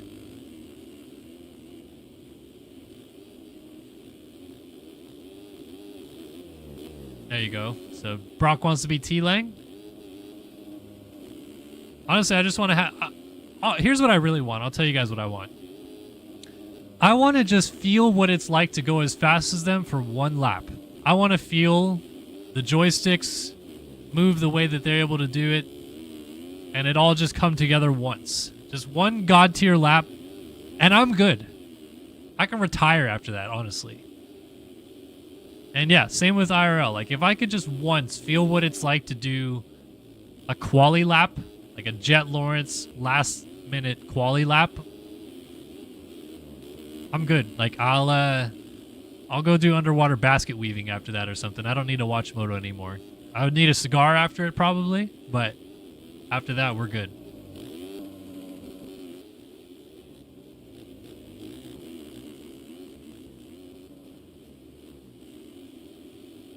Seth Carr is still trying to lap Killian Ortiz.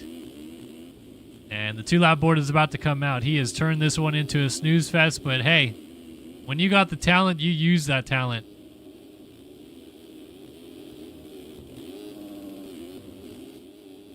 I got him, don't worry. I gotta mod you, sorry. You're here every week. Feel bad that you aren't one yet.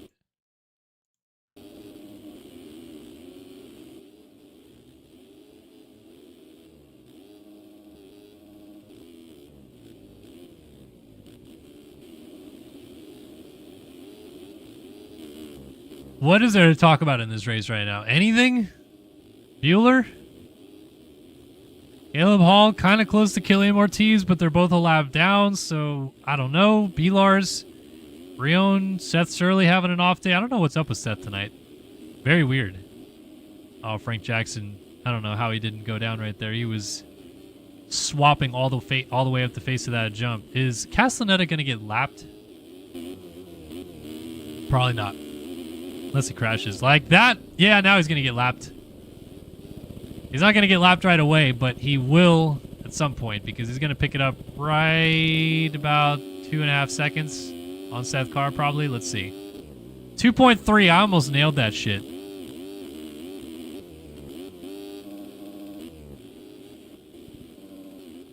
So Seth Carr is about to lap 5th place in this race.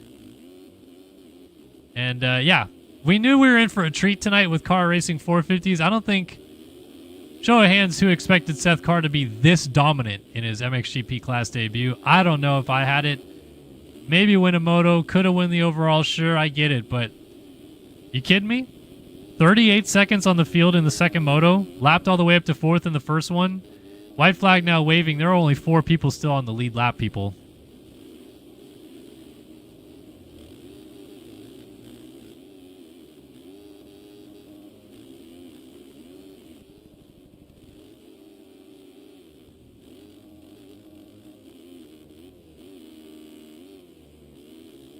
I don't know. Maybe I would do ARL for SMX. As a reminder to everybody that is an MX Bikes fan, and if you like me, I have committed to doing AOMX again this year. I did the last couple of rounds of that. I told them that I will do as many as I can this year because round 4 and 5 is pretty much on either side of my son's due date. So I don't know when I'll be out. I might have to miss a race or two. But I plan on doing AOMX as much as I can and hopefully some ARL. Like, honestly, Fridays in general are still just tough, even though I'm not going to races at the moment. But then I will be going to all the SMX races, so I definitely won't be able to do them if they're Fridays. I don't know. I'll need to talk to some people. I already talked to Wes a little bit about it. We'll see. Try to make something happen.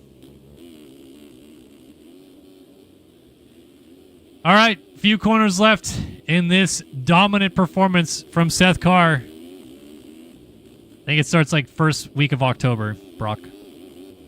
But Seth Carr is on his way to a dominant 1-1 sweep on debut in the MXGP class. Unbelievable performance from the MX2 world champion. He wins the MXGP of Latvia, a 1-1 sweep and a massive victory in Moto 2. 52 seconds to the good over this man, and he is about to be a repeat world champion. You just don't do that. This guy's going to be the world champion again this year, and you just put 52 seconds on him? Holy smokes. Look out next year if Carr moves up to the 450 class. That'll be insane. But this man did all the heavy work this year. He came up just short in the RF Nationals, and I'm sure that was a bitter pill to swallow. But this one will be the redemption. He won the MXGP world title last year, and that plate will stay with the #1 plate again this year. It's going to be second overall in Latvia, but it's going to be a repeat world championship. Tyler Lang is the 2024 RFGP champion in MX Simulator. And he looks thrilled, as he should be. Frank Jackson on his way to a 3rd place performance in this moto. He was finally able to best Braden Carter. Carter's still hanging tough. And these two will be the last ones to bring us home, but Jackson looks like he's going to get it done. Good turnaround ride. He was not anywhere in the mix in that first moto. Second moto coming around a little bit better this time. 12th, and ooh, Carter's going to try to push him to the flag. Here we go. We got a race. Carter scrubs it down, trying to get that power down. Jackson's going to launch. Carter's got a pretty good run. It's close, but it is Jackson by a nose, 2/10 at the line. And that is everyone finished pretty much. We got 2 more guys to finish up here. Carr gets the dub, and it does stay the same inside the top 4. So then it was Castellaneta, Ortiz. Ooh, Bilar's lost a spot. Caleb Hall gets 7th. Bilar's 8th. Shirley 9th, and Xander Brion in 10th. Good stuff indeed. We're going to see if we can't get T-Lang on the line.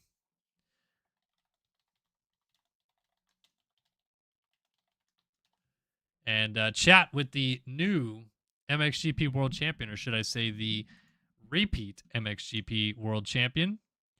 We'll see if he is available. He's obviously busy trying to host the race.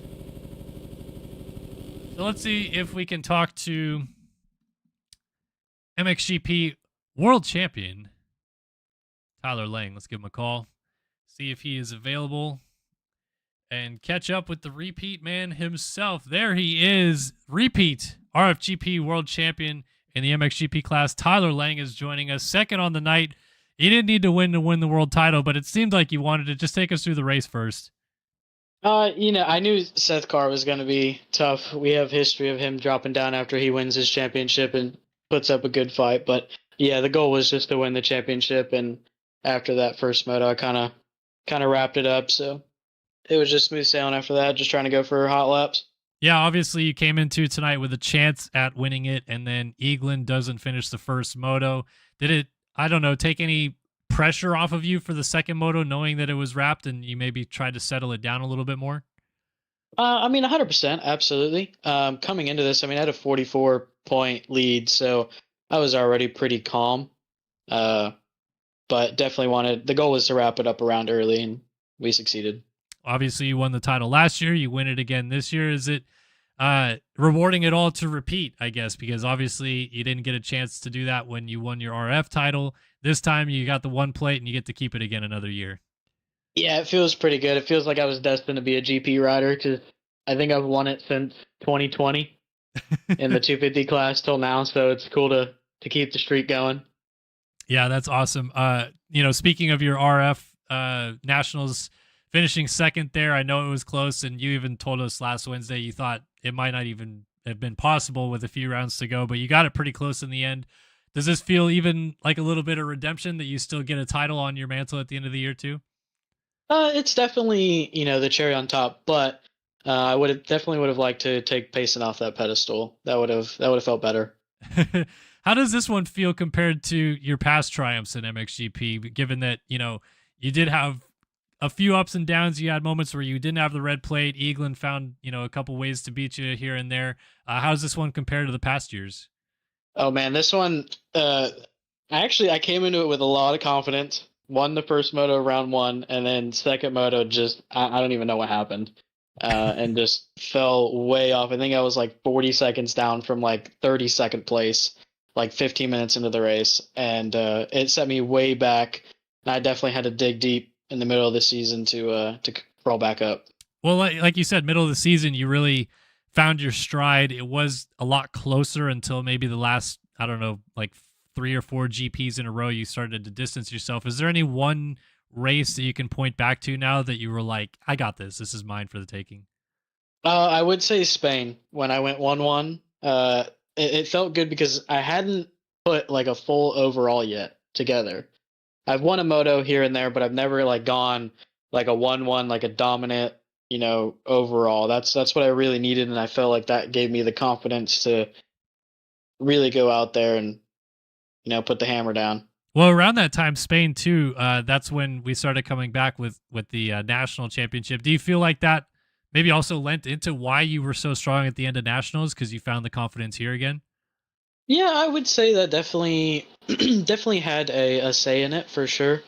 Especially because racing Colby, my goal in the AMA series was to also beat Colby. So knowing, that I could in the GP series, it gave me the confidence that I could in the AMA.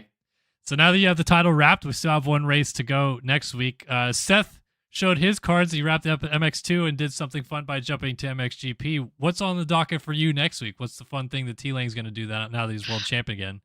I'm not sure. I didn't really have too many thoughts into it. I don't know. Maybe a 2-stroke. Who knows? We'll see how we feel on the track during qualifying. Gentleman's agreement between you and Seth. 2 strokes next week. That'd be nice. I would love to duke it on the 2 strokes. That'll be a lot of fun. Well, of course, many congratulations on getting the title again. Who would you like to thank for this year and getting you on top once more? Definitely again, Seth Shirley, number 1. Maverick Snyder, Emmanuel Capetta, the whole boys, the crew, Jeremy Cohenauer for RF, Kellen you for streaming. Small circle, as I said once before, just keeping it calm, and we'll move on to next year. What's the celebration look like tonight? Honestly, go to bed because I have to be up super early for work. Oh, man. Probably just relax for a few minutes and head to bed, unfortunately. I wanted to ask, now that you've won so many of these championships before, do you enjoy like winning races more than the championship, or does this championship actually feel more satisfying than like a really good race win? I mean, the championship feels good because it definitely establishes like whoever wins the championship, they were the fastest guy that year, or the best guy rather.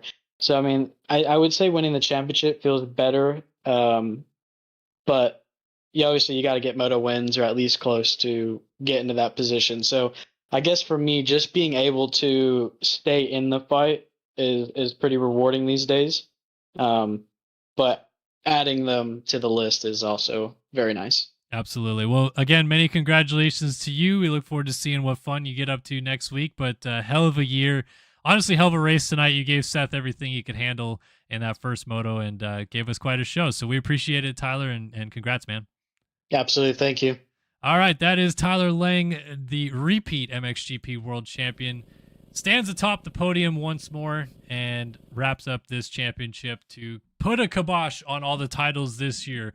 RF Nationals are done. We already have our MX2 world champion in Seth Carr, and now we have just crowned the MXGP world champion Tyler Lang once again. So many congratulations to them, of course, as well, on all their terrific races that they've had this year to get them there in the first place. But obviously to our winners tonight, Seth Carr and Emmanuel Cepeda.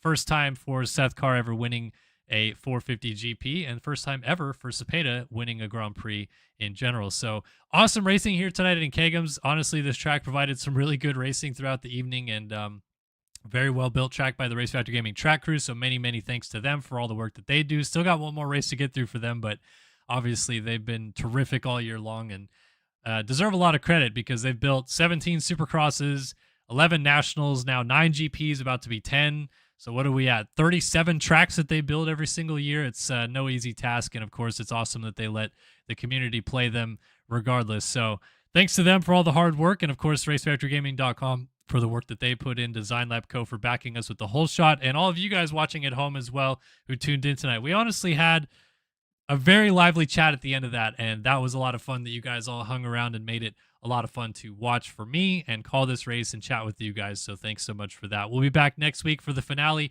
Labor Day on Monday evening, to wrap this GP championship up and head into SMX and perhaps MX Sim of Nations after that as well.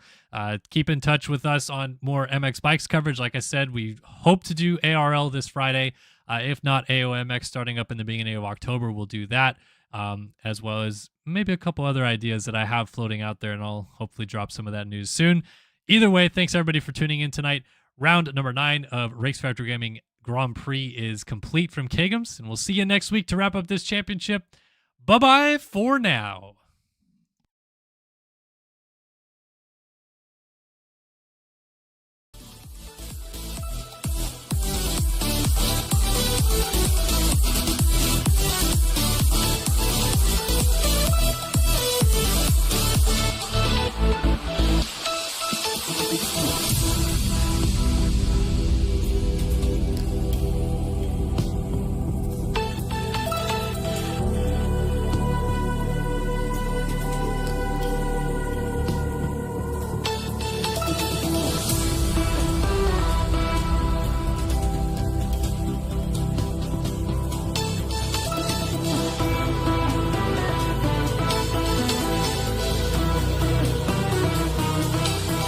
DT still runs, so round 2.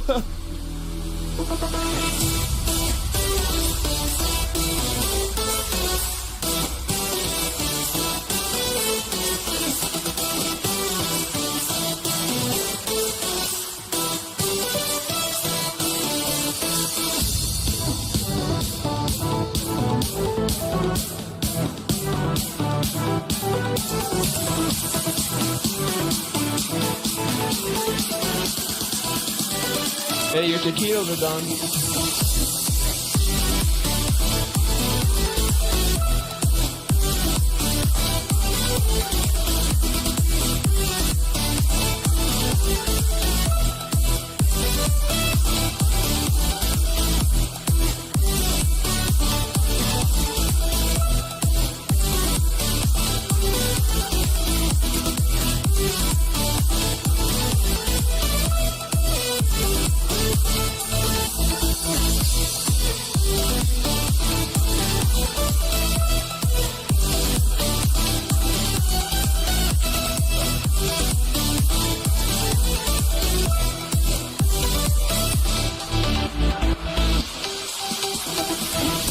Later, Whisker Biscuit.